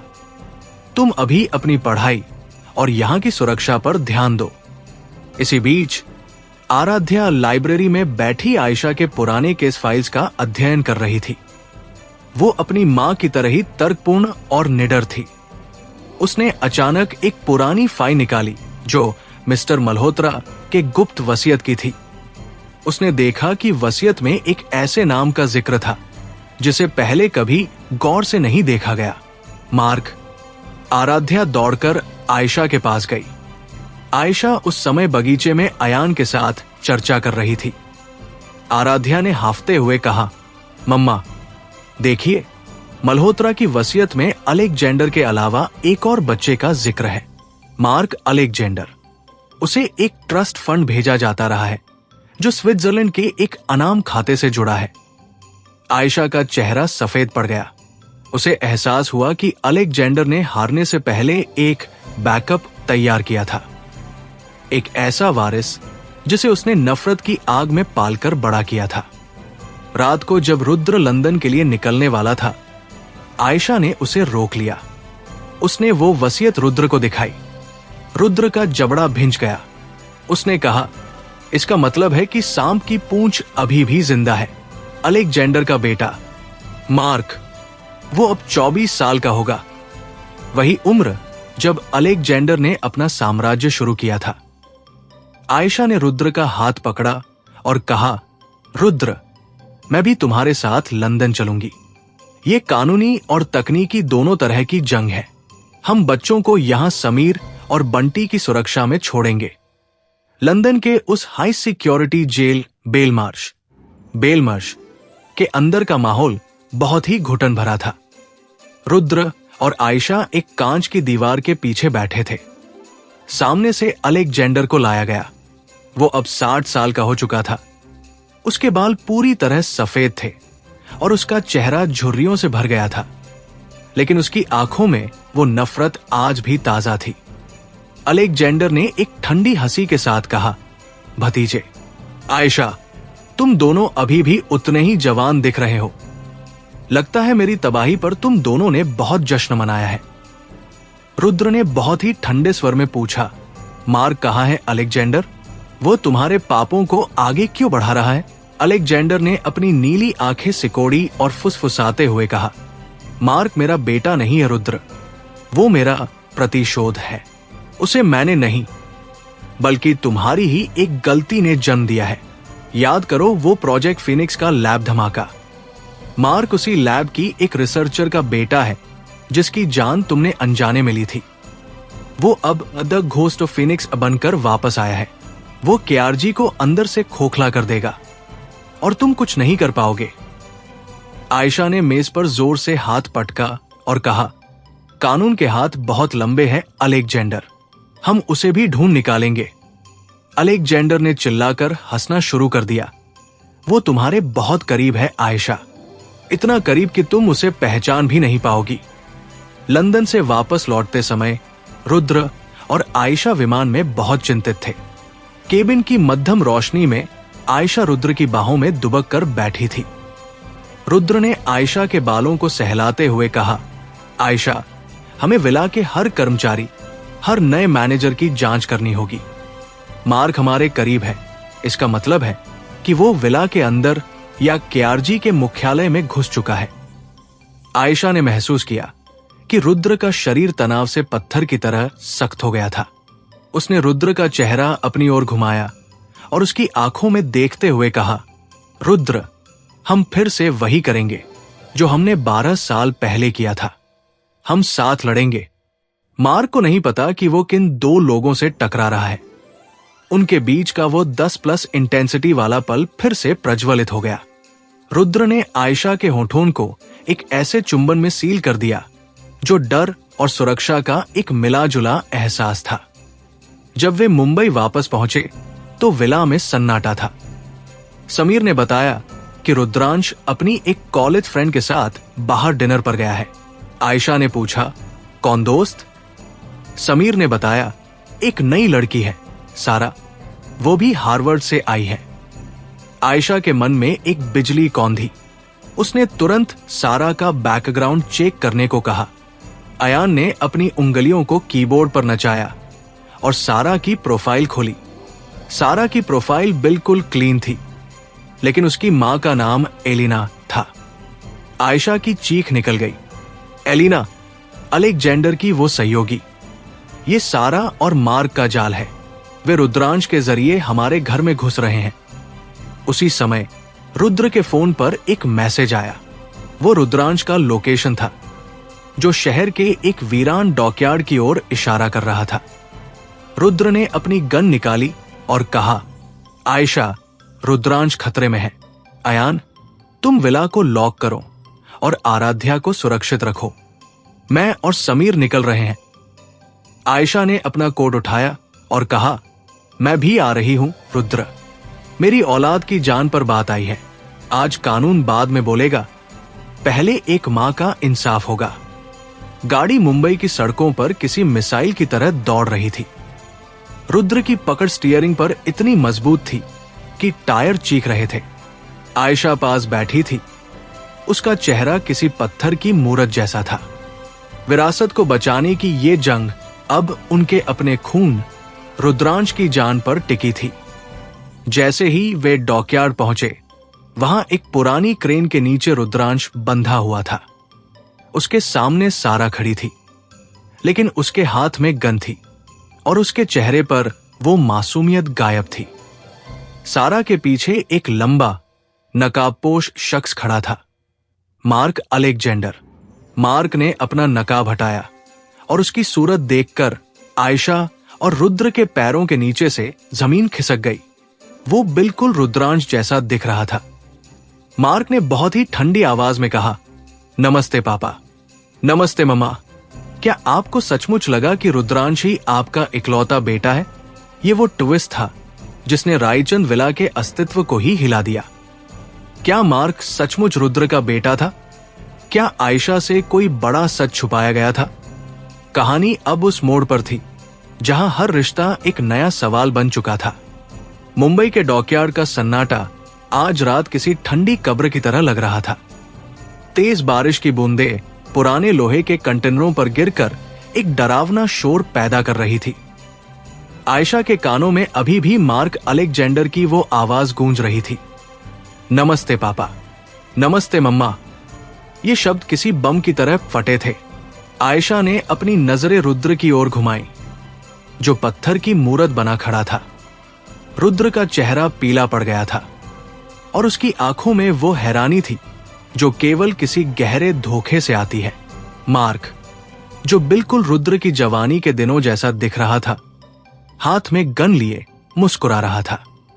उसके पीछे रुद्रांश जंजीरों से बंधा हुआ था। उसका चेहरा खून से सना था और उसकी आंखों में अपनी मां और पिता को इस हालत में देख बेपनाह दर्द था। सारा, जिसे रुद्रांश अपना सब कुछ मान चुका था, ठंडी नजरों से इस तमाशे को देख रही थी। रुद्र ने बहुत ही भारी और कांपती आवाज में पूछा, मार्क, ये झूठ है। ये अलेक्जेंडर का एक और गंदा खेल है। मैंने नताशा को कभी उस नजर से नहीं देखा था। मार्क ने एक कड़वी हंसी के साथ हवा में एक टैबलेट उछाला। झूठ? देखिए पापा, ये वही प्रोजेक्ट फीनिक्स की गुप्त फाइल्स है जिन्हें आपने कभी नहीं देखा। नताशा आपकी सिर्फ सहयोगी नहीं थी, वो आपसे प्यार करती थी। उस धमाके में उसकी मौत नहीं हुई थी, उसे अलेक्जेंडर ने बचाया था। मैं उसी लैब में पैदा हुआ था, आपकी यादों और अलेक्जेंडर की नफरत के बीच। मार्क ने टैबलेट पर एक डीएनए रिपोर्ट खोली। ये देखिए, हमारा 99.9% डीएनए मैच होता है। मैं आपका असली वारिस हूं, ये हार्वर्ड वाला लड़का नहीं।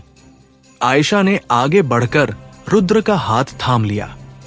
उसकी पकड़ इतनी मजबूत थी कि रुद्र को अपनी नसों में आयशा के विश्वास की गर्माहट महसूस हुई। आयशा ने मार्क की आंखों में देखते हुए बहुत ही स्थिर और फौलादी आवाज में कहा, मार्क, या जो भी तुम्हारा नाम है, एक कागज का टुकड़ा और एक चेहरा किसी को बेटा नहीं बनाता। तुमने मेरे बेटे रुद्रांश को चोट पहुंचाई है। तुमने मेरे परिवार की शांति भंग की है। एक वकील के तौर पर मैं तुम्हें जेल पहुंचा सकती हूं, लेकिन एक मां के तौर पर मैं तुम्हें मिटा सकती हूं। आयशा की आंखों में वो 10+ इंटेंसिटी वाला चंडी रूप देखकर मार्क की मुस्कान एक पल के लिए थमी। रुद्र ने आयशा की ओर देखा। उसे लगा था कि आयशा उसे शक की निगाहों से देखेगी, लेकिन आयशा का विश्वास अटूट था। रुद्र ने अपनी गन नीचे नहीं डाली।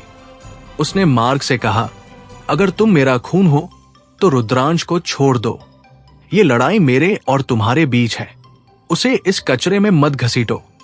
सारा ने अचानक रुद्रांश के गले पर अपनी गन की नोक टिका दी। सारा ने चिल्लाकर कहा, पीछे हटिए मिस्टर रायचंद, रुद्रांश अब आपकी कमजोरी है। मार्क को क्यारजी के 50% शेयर चाहिए और रायचंद विला में उसका आधिकारिक स्वागत। आयशा ने धीरे से अपने कानों में लगे गुप्त कम्युनिकेटर के जरिए अयान को मैसेज भेजा। अयान विला से पूरे डॉकयार्ड की डिजिटल सुरक्षा को हैक करने की कोशिश कर रहा था। अयान की आवाज आयशा के कानों में गूंजी, मम्मा, मार्क का सिग्नल फर्जी है। वो डॉकयार्ड के सर्वर्स का इस्तेमाल करके अपनी लोकेशन छुपा रहा है। रुद्रांश के पीछे जो कंटेनर है उसमें विस्फोटक लगे हैं। आयशा का कलेजा मुंह को आ गया। उसने रुद्र को इशारों में ये बात समझाई। उनके बीच का वो मूक संवाद जो 12 सालों की साझेदारी से बना था, इस संकट की घड़ी में उनका सबसे बड़ा हथियार था। रुद्र ने अचानक अपनी गन जमीन पर फेंक दी। वो धीरे धीरे मार्क की ओर बढ़ने लगा। मार्क ने अपनी गन रुद्र के सीने पर टिका दी।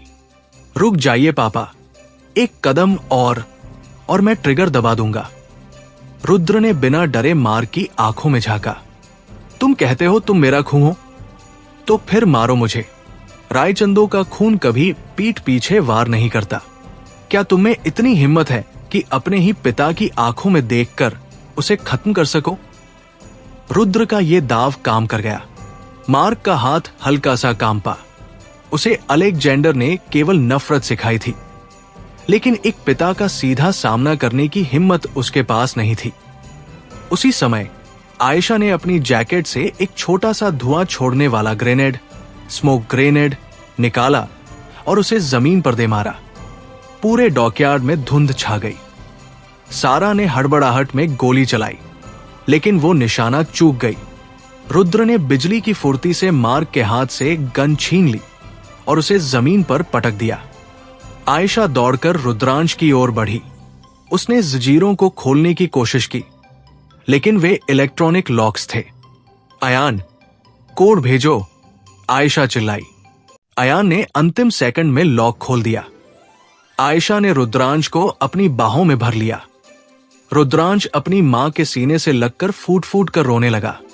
सॉरी मम्मा, मैंने आप सबको खतरे में डाल दिया। धुएं के बीच रुद्र और मार्क के बीच एक भीषण हाथापाई शुरू हो गई। ये केवल 2 लोगों की लड़ाई नहीं थी, ये 2 पीढ़ियों और 2 विचारधाराओं का टकराव था। मार्क में रुद्र जैसी ही ताकत थी, लेकिन उसमें वो अनुभव नहीं था जो रुद्र ने मुंबई की सड़कों पर सीखा था। रुद्र ने मार्क को एक जोरदार मुक्का मारा और उसे कंटेनर की दीवार से सटा दिया। रुद्र ने उसकी गर्दन दबोचते हुए कहा, चाहे तुम मेरा खून हो या नहीं, तुमने मेरे परिवार को रुलाया है। आज के बाद अगर तुमने मेरे बच्चों की तरफ नजर भी उठाई तो मैं भूल जाऊंगा कि तुम्हारा चेहरा मुझसे मिलता है। तभी सारा ने पीछे से आयशा पर वार करना चाहा, लेकिन आराध्या, जो गुपचुप तरीके से समीर की टीम के साथ वहां पहुंच चुकी थी, ने सारा के हाथ पर लात मारी और उसे जमीन पर गिरा दिया। आराध्या की आंखों में अपनी मां जैसी ही निडरता थी।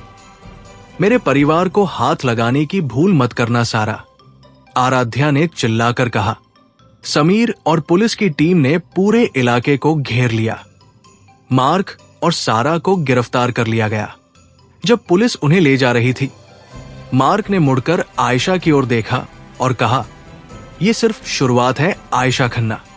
डीएनए कभी झूठ नहीं बोलता। विला के अंदर आपकी तिजोरी में एक और फाइल है जो आपके पिता मिस्टर खन्ना ने आपसे छुपाई है। पूछिए उनसे, नताशा कौन थी? आयशा का दिल फिर से बैठ गया। क्या यह साजिश और भी गहरी थी? रायचंद विला वापस पहुंचने पर माहौल बहुत ही तनावपूर्ण था। रुद्रांश को मेडिकल एड दी जा रही थी। रुद्र बहुत खामोश था। वो लाइब्रेरी में बैठा शराब का गिलास हाथ में लिए शून्य को ताक रहा था। आयशा कमरे में दाखिल हुई। उसने मध्यम रोशनी में रुद्र की हालत देखी। वो जानती थी कि रुद्र अंदर से टूट रहा है। वो उसके पास गई और पीछे से उसे गले लगा लिया। रुद्र ने अपना सिर आयशा के हाथों पर रख दिया। रुद्र ने बहुत ही धीमी आवाज में कहा, आयशा, क्या तुम्हें मुझ पर शक है? उस रात लैब में मैंने सचमुच किसी के साथ गलत नहीं किया था। आयशा ने रुद्र को अपनी ओर घुमाया और उसकी आंखों में डूबते हुए कहा, रुद्र, मैं कानून की वकील हूं, लेकिन मैं आपके दिल की भी वकील हूं। मुझे पता है कि आप क्या है। मार्क अलेक्जेंडर एक साजिश है और उस डीएनए रिपोर्ट के पीछे कोई और बड़ा राज है। हम हार्वर्ड के सबसे बड़े जेनेटिक्स लैब में सैंपल्स भेजेंगे। उनके बीच का वो 10+ भावनात्मक तनाव फिर से उभर आया। रुद्र ने आयशा को अपनी बाहों में कस लिया। उसकी पकड़ इतनी मजबूत थी जैसे वो ये सुनिश्चित कर रहा हो कि उसकी दुनिया, आयशा, अभी भी उसके पास है। रुद्र ने आयशा के होठों को एक ऐसे चुंबन में सील कर दिया जो उन सभी अनकहे डरों का जवाब था। अगली सुबह आयशा ने अपने पिता मिस्टर खन्ना को बुलाया। मिस्टर खन्ना की आंखों में वो पुराना डर वापस आ गया था। आयशा ने मेज पर वो फाइल रखी और सीधे पूछा, पापा, नताशा कौन थी और उसका प्रोजेक्ट फिनिक्स से क्या रिश्ता था? मार्क कह रहा है कि आपने कुछ छुपाया है। मिस्टर खन्ना ने एक लंबी सांस ली और कांपते हाथों से अपनी ऐनक उतारी। उन्होंने बताया, आयशा, नताशा कोई बाहरी नहीं थी। वो तुम्हारी मां की छोटी बहन थी, मेरी साली। उसने रुद्र के पिता के साथ काम करना शुरू किया था, लेकिन वो विक्टर के जाल में फंस गई थी। मार्क अलेक्जेंडर का बेटा ही है, लेकिन विक्टर ने लैब में जेनेटिक मैनिपुलेशन के जरिए उसका चेहरा रुद्र जैसा बना दिया ताकि वो रायचंद साम्राज्य पर दावा कर सके। वो रुद्र का बेटा नहीं है, वो एक डिजाइनर विलेन है। आयशा और रुद्र सन्न रह गए। विज्ञान और नफरत का ऐसा खौफनाक मेल उन्होंने पहले कभी नहीं देखा था। इसका मतलब था कि अलेक्जेंडर ने वर्षों पहले से इस छाया वारिस को तैयार किया था। आयशा ने रुद्र की ओर देखा और उसकी आंखों में अब एक नई चमक थी। तो मार्क अलेक्जेंडर का अपना बेटा है जिसे उसने हमारे खिलाफ हथियार बनाया। अब हम इसे कोर्ट में साबित करेंगे। लेकिन तभी विला के बाहर एक काला लिफाफा फिर से मिला। उसमें रुद्रांश की एक तस्वीर थी जो उसकी कॉलेज की लाइब्रेरी में ली गई थी। तस्वीर के पीछे लिखा था, खेल अभी खत्म नहीं हुआ है, असली वारिस तो अभी भी आपके बीच है। अयान से पूछिए उसकी असली मां कहाँ है। आयशा ने अयान की ओर देखा जो कोडिंग कर रहा था। अयान के हाथ जम गए। क्या अयान का अतीत भी किसी साजिश का हिस्सा था? रायचंद विला की दीवारें एक बार फिर नए रहस्यों से गूंजने लगी थी।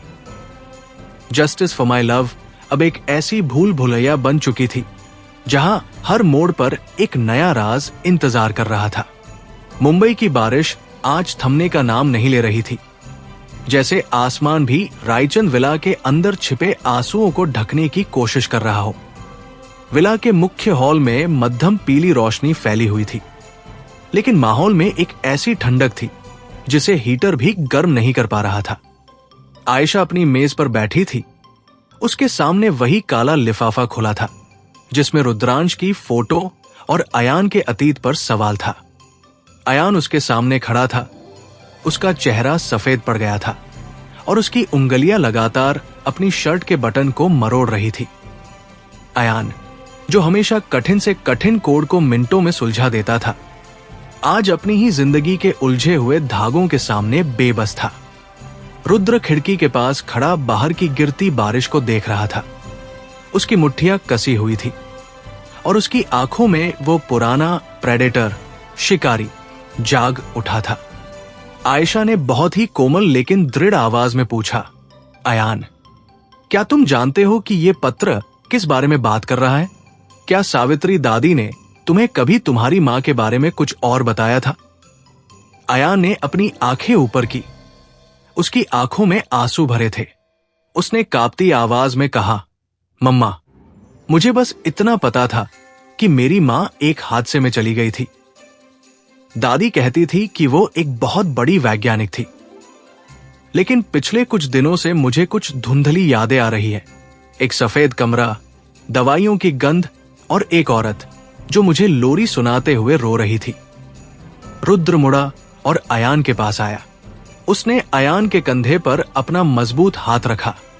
रुद्र की आवाज में आज एक पिता की ममता थी। अयान, तुम इस घर का हिस्सा हो। जो भी सच होगा हम उसे मिलकर ढूंढेंगे, लेकिन तुम्हें हमें सब कुछ बताना होगा। उसी समय सावित्री दादी कमरे में दाखिल हुई। उनके चेहरे पर वो डर साफ दिख रहा था जिसे वे वर्षों से छुपाती आ रही थी।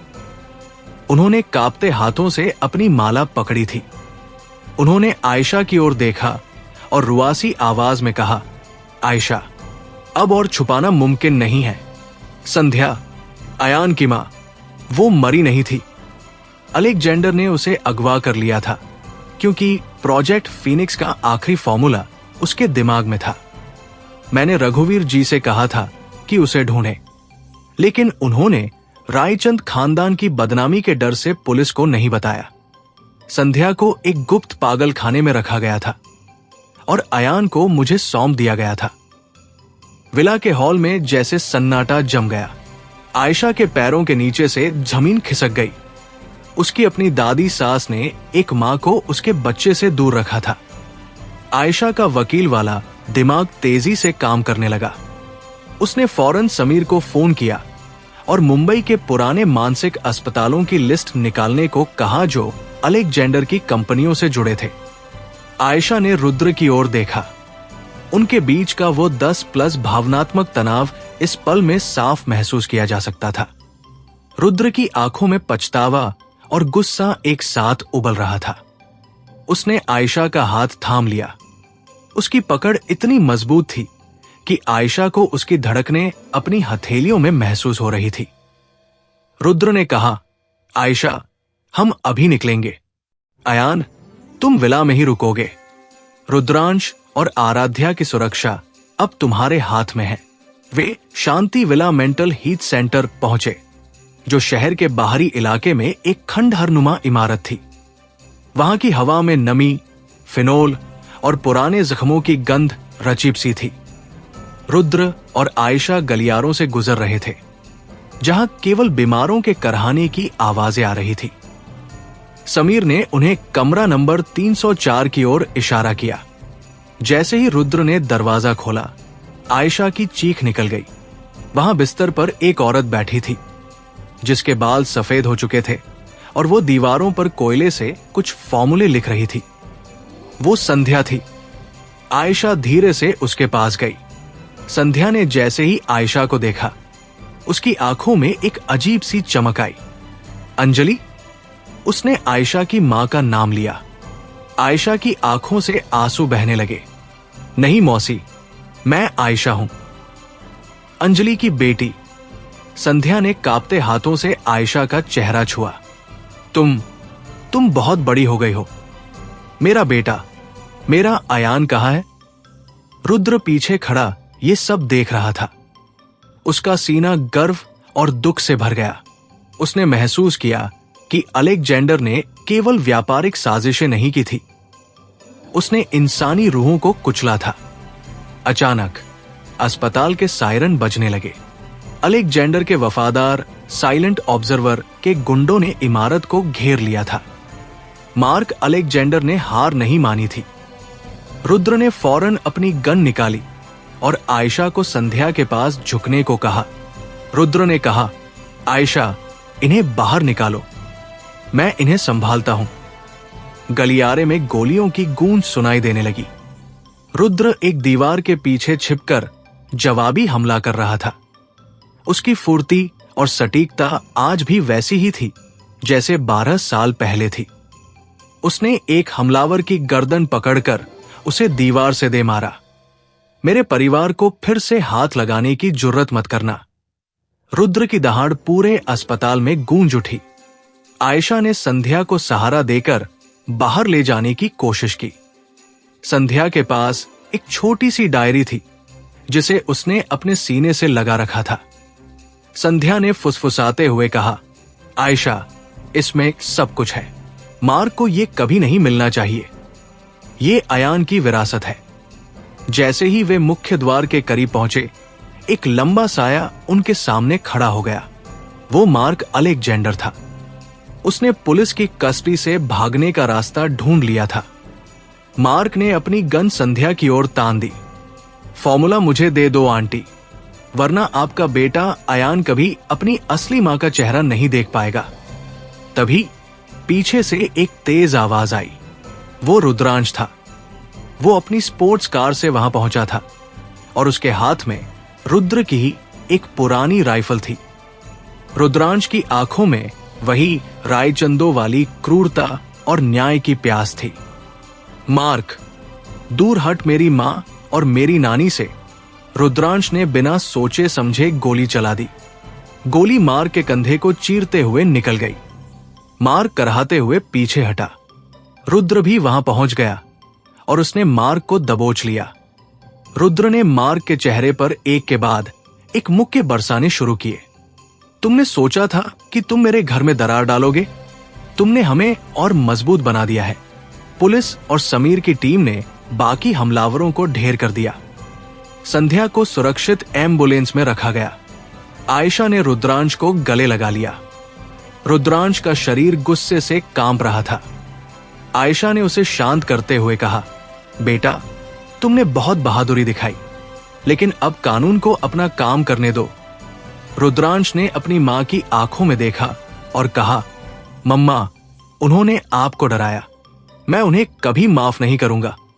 रात को जब विला में सब वापस आए तो माहौल बिल्कुल अलग था। संध्या को एक सुरक्षित कमरे में रखा गया था जहां अयान उससे मिलने गया। वो मिलन इतना भावनात्मक था कि रायचंद विला की दीवारें भी जैसे रो पड़ी हों। अयान अपनी मां की गोद में सिर रखकर बैठा था और संध्या उसके बालों को वैसे ही सहला रही थी जैसे वो उसके बचपन में करती थी। आयशा और रुद्र बालकनी में खड़े ये सब देख रहे थे। रुद्र ने आयशा को पीछे से गले लगा लिया। उनके बीच की 10+ शारीरिक और भावनात्मक इंटेंसिटी अब एक नई ऊंचाई पर थी। रुद्र ने अपनी ठुड्डी आयशा के कंधे पर रखी और बहुत ही धीमी आवाज में कहा, आज अगर तुम और रुद्रांश वहां नहीं होते तो शायद हम संध्या को कभी वापस नहीं ला पाते। आयशा, मैं खुशनसीब हूं कि तुम मेरी पत्नी हो। आयशा ने पीछे मुड़कर रुद्र की आंखों में देखा। मूनलाइट में रुद्र का चेहरा आज बहुत कोमल लग रहा था। आयशा ने रुद्र के होठों को एक गहरे और जुनून भरे चुंबन में सील कर दिया। उस चुंबन में 12 सालों का भरोसा, आज की रात का खौफ और आने वाले कल का वादा था। 10+ इंटेंसिटी वाला वो पल उनकी अटूट मोहब्बत का गवाह था। आयशा ने धीरे से कहा, रुद्र, संध्या की डायरी में कुछ ऐसा है जो प्रोजेक्ट फिनिक्स को हमेशा के लिए खत्म कर सकता है, लेकिन इसके लिए हमें अयान की मदद लेनी होगी। क्या आपको लगता है कि वो तैयार है? रुद्र ने आयशा का हाथ चूमते हुए कहा, वो एक रायचंद है आयशा, वो तैयार है। तभी अयान कमरे से बाहर आया। उसके हाथ में वो डायरी थी। उसकी आंखों में अब वो कोमल लड़का नहीं बल्कि एक प्रतिशोधी जीनियस था। उसने कहा, डैड, मम्मा, अलेक्जेंडर का साम्राज्य केवल मार्क नहीं चला रहा है। लंदन में एक और नाम है, विक्टोरिया, अलेक्जेंडर की पत्नी। उसने हमारे बैंक खातों को हैक कर लिया है और क्यारजी का 60% हिस्सा अब उसके पास है। हमें लंदन जाना होगा। आयशा और रुद्र ने एक दूसरे की ओर देखा। उन्हें एहसास हुआ कि ये जंग अभी और भी बड़ी होने वाली थी। साजिशों का जाल अब अंतर्राष्ट्रीय स्तर पर फैल चुका था। लंदन की ठंडी और कोहरे भरी सुबह ने जब टेम्स नदी के पानी को अपने आगोश में लिया तो मेफेयर स्थित खन्ना रायचंद ग्लोबल (KRG) के गगनचुंबी मुख्यालय की कांच की दीवारें किसी ठंडे साए की तरह लग रही थी। मुंबई की उमस से निकलकर यहां की बर्फीली हवाओं के बीच पहुंचे रुद्र और आयशा के लिए यह माहौल नया नहीं था, लेकिन इस बार चुनौतियां अंतर्राष्ट्रीय थी। आयशा ने गहरे मरून रंग का एक मखमली ओवरकोट और हाथ से सिली हुई रेशमी साड़ी पहनी थी, जो उसके राजसी व्यक्तित्व को और भी उभार रही थी। उसकी आंखों में आज वो संकल्प था जो किसी भी साम्राज्य को हिला सकता था। रुद्र उसके बगल में खड़ा था। उसकी लंबी और भारी ओवरकोट के नीचे उसकी चौड़ी मांसपेशियां साफ झलक रही थी। उसके बालों में कंपटी के पास की सफेदी उसे एक अनुभवी शेर जैसा लुक दे रही थी। रुद्र की उंगलियां आयशा की हथेली में गुंथी हुई थी और यह स्पर्श शब्दों से कहीं अधिक गहरा संवाद कर रहा था। आयशा, विक्टोरिया ने बोर्ड ऑफ डायरेक्टर्स की इमरजेंसी मीटिंग बुलाई है। उसने हमारे 40% बोर्ड सदस्यों को डरा धमका कर या लालच देकर अपने पक्ष में कर लिया है। रुद्र ने बहुत ही धीमी और गंभीर आवाज में कहा। उसकी आवाज की वो बास आयशा के कानों में एक विद्युत प्रवाह पैदा कर रही थी। आयशा ने रुद्र की ओर देखा और उसके हाथ को थोड़ा और जोर से दबाया। उनके बीच का वो 10+ भावनात्मक तनाव इस कॉर्पोरेट युद्ध के मैदान में उनकी सबसे बड़ी शक्ति थी। आयशा ने कहा, रुद्र, विक्टोरिया को लगता है कि वो केवल एक बिजनेस टेक ओवर कर रही है। उसे नहीं पता कि वो एक ऐसी मां और बाप से टकरा रही है जिनके पास उनके बच्चों की विरासत को बचाने के लिए जान देने और लेने का जज्बा है। आज आराध्या अपनी पहली स्वतंत्र कानूनी जंग लड़ेगी और मुझे उस पर खुद से ज्यादा भरोसा है। तभी अयान और रुद्रांश पास आए। अयान के हाथ में एक हाईटेक टैबलेट था जिस पर कोडिंग की हजारों लाइनें तेजी से भाग रही थी। डैड, मम्मा, मैंने विक्टोरिया के गुप्त बैंक खातों का सुराग लगा लिया है। वो प्रोजेक्ट फीनिक्स के पैसे को मनी लॉन्ड्रिंग के जरिए यहां ला रही है, लेकिन उसने एक ऐसा फायरवॉल बनाया है जिसे तोड़ना लगभग नामुमकिन है, अयान ने कहा। रुद्रांश ने अपनी मुट्ठियां कसी और खिड़की से बाहर देखते हुए कहा, कुछ भी नामुमकिन नहीं है अयान। अगर डिजिटल रास्ता बंद है तो मैं व्यक्तिगत रूप से उस सर्वर रूम तक पहुंचूंगा। डैड, मैंने समीर अंकल की टीम को लंदन के डॉकयार्ड्स के पास तैनात कर दिया है। रुद्र ने अपने बेटे के कंधे पर गर्व से हाथ रखा। ये वही विरासत थी जिसे उन्होंने नफरत की आग से बचाया था। बोर्ड रूम का दरवाजा खुला और एक ठंडी, तीखी परफ्यूम की गंध पूरे हॉल में फैल गई। विक्टोरिया अंदर दाखिल हुई। वो करीब 50 साल की थी, लेकिन उसका चेहरा किसी प्लास्टिक की मूरत की तरह भावहीन और खिंचा हुआ था। उसने मोती का हार और एक महंगा ब्रिटिश डिजाइनर सूट पहना था। उसके पीछे मार्क अलेक्जेंडर खड़ा था, जिसके कंधे पर अभी भी रुद्रांश की गोली का निशान था।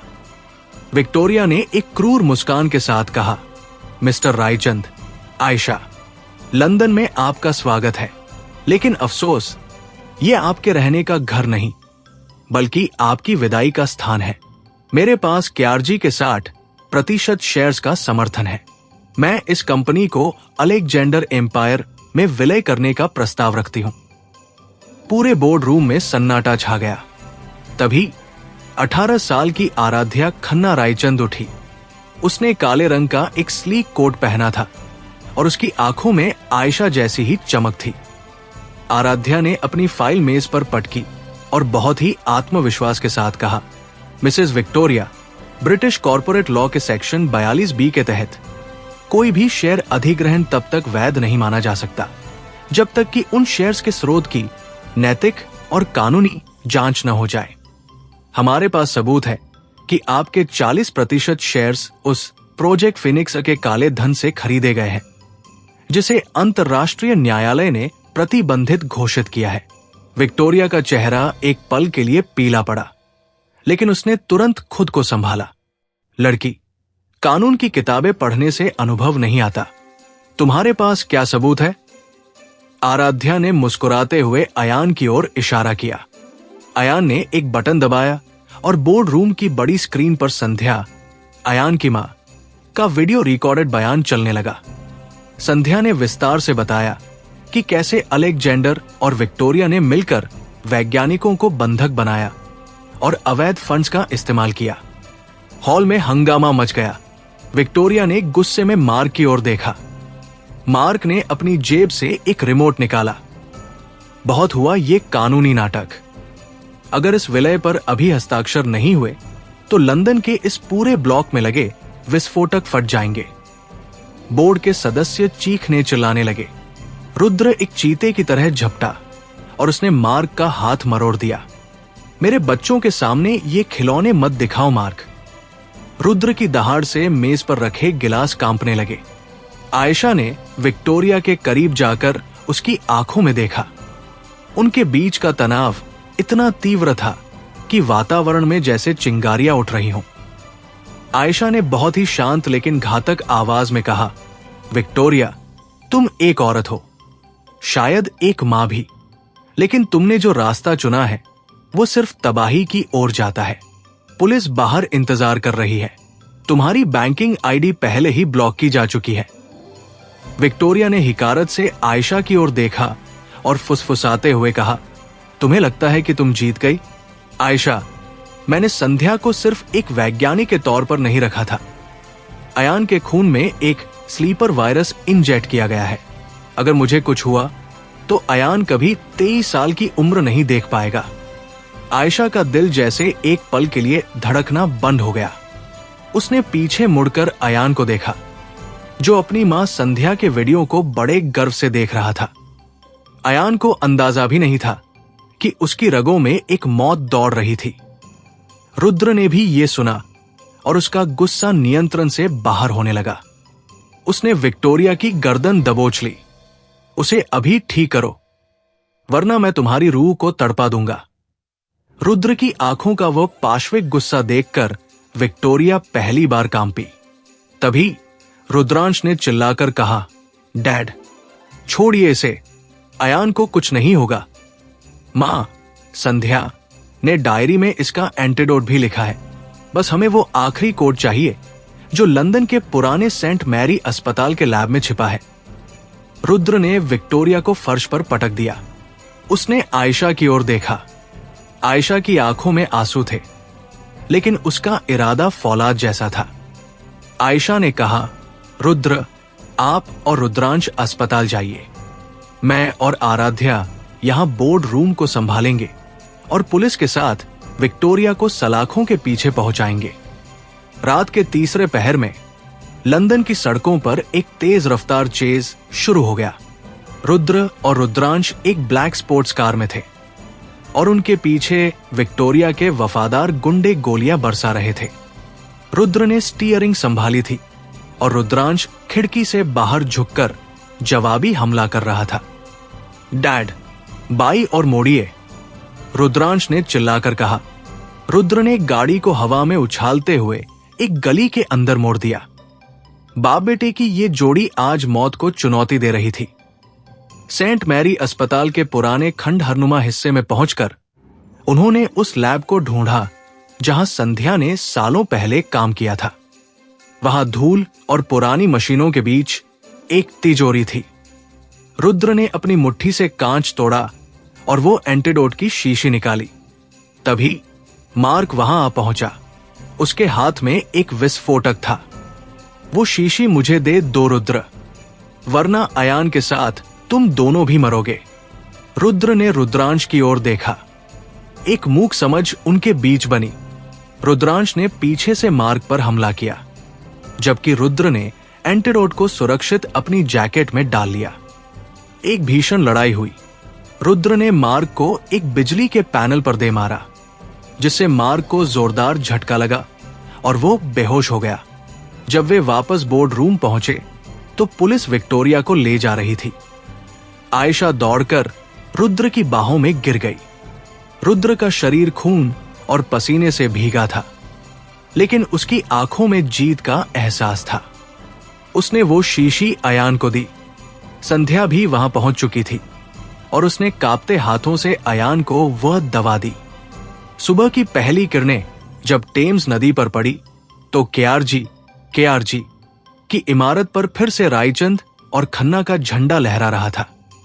आयशा और रुद्र बालकनी में खड़े थे। रुद्र ने आयशा को पीछे से गले लगा लिया। उनके बीच की 10+ शारीरिक और भावनात्मक इंटेंसिटी अब उस सुकून में बदल चुकी थी जिसे शब्दों में बयान नहीं किया जा सकता था।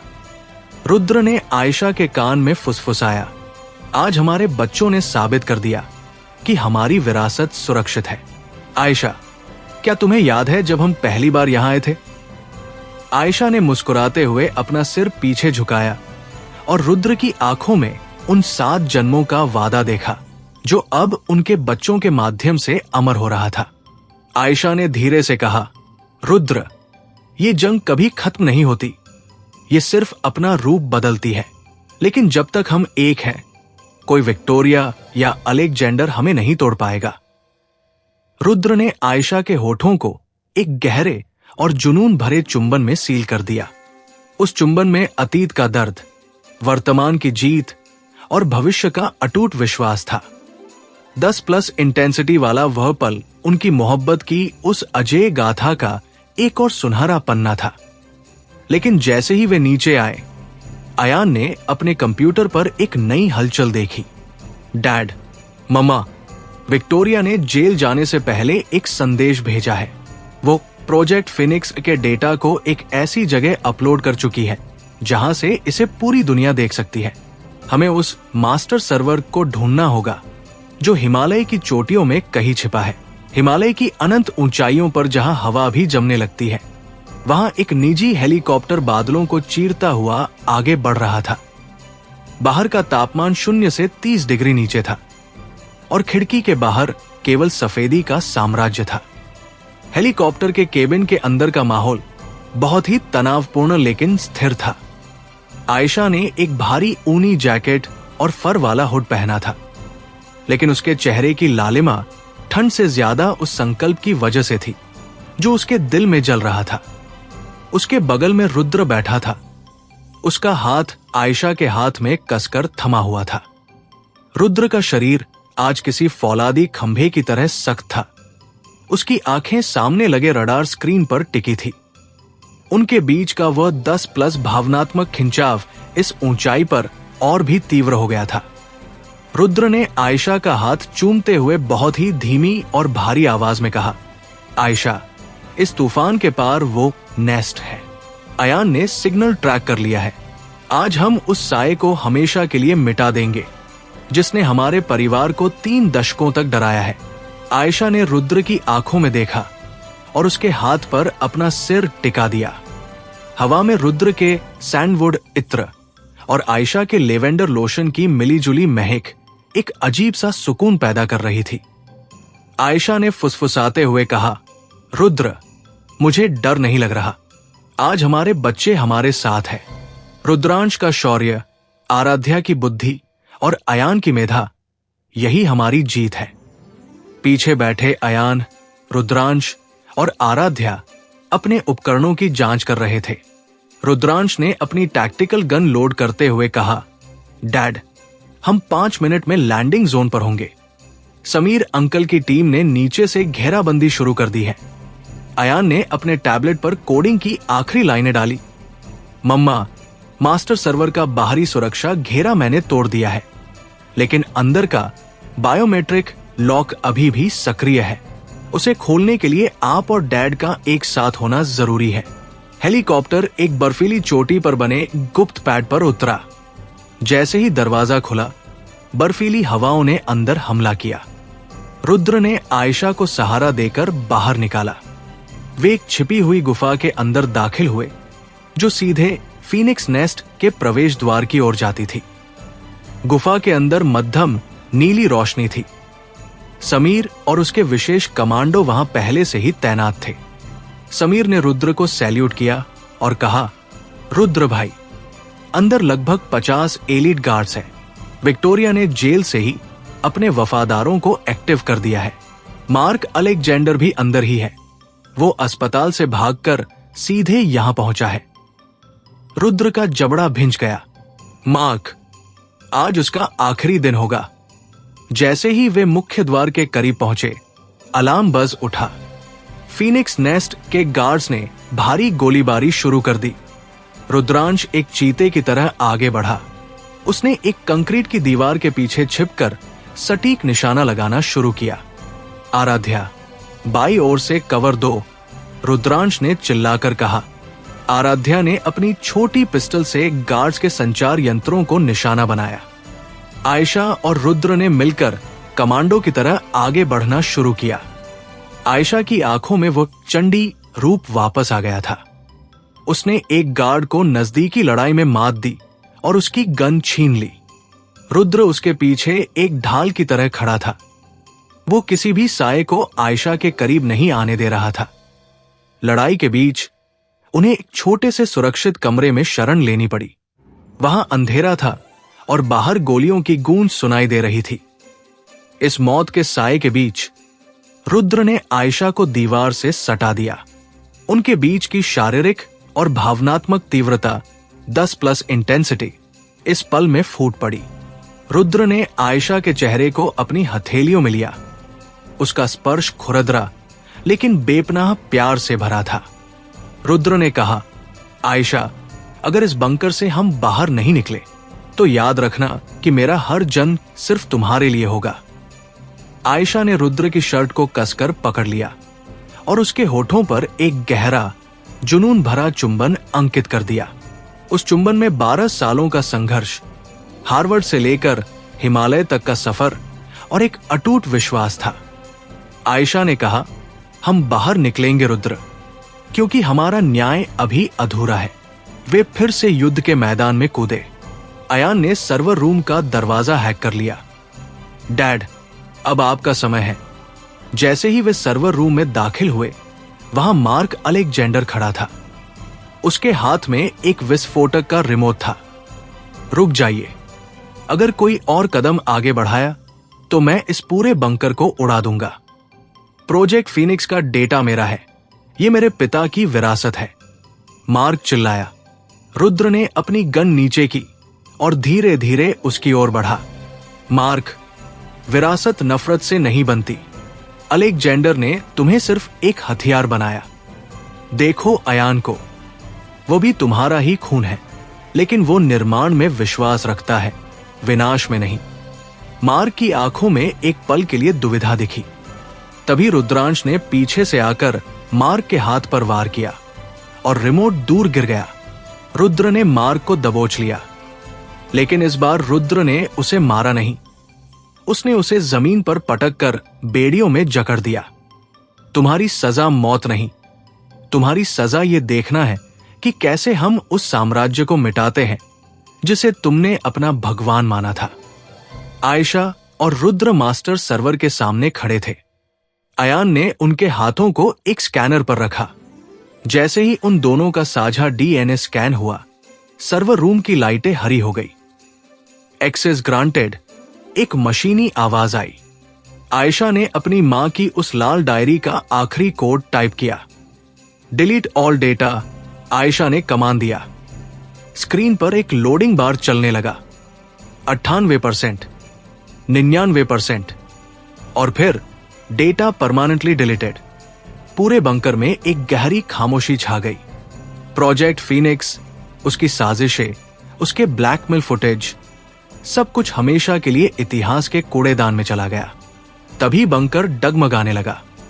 विक्टोरिया ने जेल से एक सेल्फ डिस्ट्रक्ट सीक्वेंस एक्टिव कर दिया था। सब लोग बाहर निकलो अभी, रुद्र ने दहाड़ते हुए कहा। वे पागलों की तरह बाहर की ओर भागे। रुद्रांश ने अयान और आराध्या को संभाला, जबकि रुद्र ने आयशा को अपनी बाहों में भरकर उस बर्फीले ढलान की ओर छलांग लगा दी। पीछे एक भीषण विस्फोट हुआ जिसने फीनिक्स नेस्ट को हमेशा के लिए बर्फ के नीचे दफन कर दिया। सुबह की पहली किरणें जब कंचनजंगा की चोटियों पर पड़ी तो बर्फ सोना बन गई थी। रुद्र और आयशा एक बर्फीले पठार पर बैठे थे, हाफ रहे थे। उनके बच्चे उनके पास थे। समीर के हेलीकॉप्टर उन्हें बचाने के लिए ऊपर मंडरा रहे थे। आयशा ने अपना सिर रुद्र के कंधे पर रख दिया। उसकी आंखों में अब कोई डर नहीं था। न्याय मुकम्मल हो चुका था। रुद्र ने आयशा का हाथ अपने हाथ में लिया और उसे चूमते हुए कहा, आज से हम आजाद हैं आयशा, पूरी तरह आजाद। आयशा ने मुस्कुराते हुए उन बर्फीली चोटियों को देखा और महसूस किया कि प्यार ही वो एकमात्र शक्ति है जो हिमालय से भी ऊंची और वक्त से भी ज्यादा टिकाऊ है। मुंबई वापस आने के बाद रायचंद विला में एक शांति थी जो पहले कभी नहीं देखी गई। रुद्रांश ने केआरजी की कमान संभाल ली, आराध्या ने मानवाधिकारों के लिए लड़ना शुरू किया और अयान ने प्रोजेक्ट फिनिक्स की तकनीक को गरीबों के मुफ्त इलाज के लिए इस्तेमाल किया। रुद्र और आयशा ने अपनी खन्ना रायचंद एसोसिएट्स की बालकनी में खड़े होकर समंदर को देखा। रुद्र ने आयशा को पीछे से गले लगाया और उसके कान में फुसफुसाया, मिसेज रायचंद, अब हमारा नया मिशन क्या है? आयशा ने हंसते हुए कहा, मिशन खत्म हो चुके हैं रुद्र, अब सिर्फ हमारी जिंदगी बाकी है। उनके बीच का वो 10+ इंटेंसिटी वाला रोमांस आज भी उतना ही ताजा था जितना 12 साल पहले न्यूयॉर्क की उन रातों में था। न्याय मिल चुका था, प्यार अमर हो चुका था। समाप्त। तो दोस्तों, यह था आज का एपिसोड। आशा करता हूँ कि आपको हमारी कहानी पसंद आई होगी। यदि आपको हमारी यह कहानी अच्छी लग रही है और आप आगे के नए एपिसोड सुनना चाहते हैं तो हमारे चैनल को सब्सक्राइब करें और बेल आइकन दबाकर ऑल विकल्प पर क्लिक करें ताकि आपको हमारे नए अपलोड किए गए एपिसोड की नोटिफिकेशन मिलती रहे। इस वीडियो को लाइक करना न भूलें और इसे अपने परिवार और दोस्तों के साथ जरूर शेयर करें। धन्यवाद।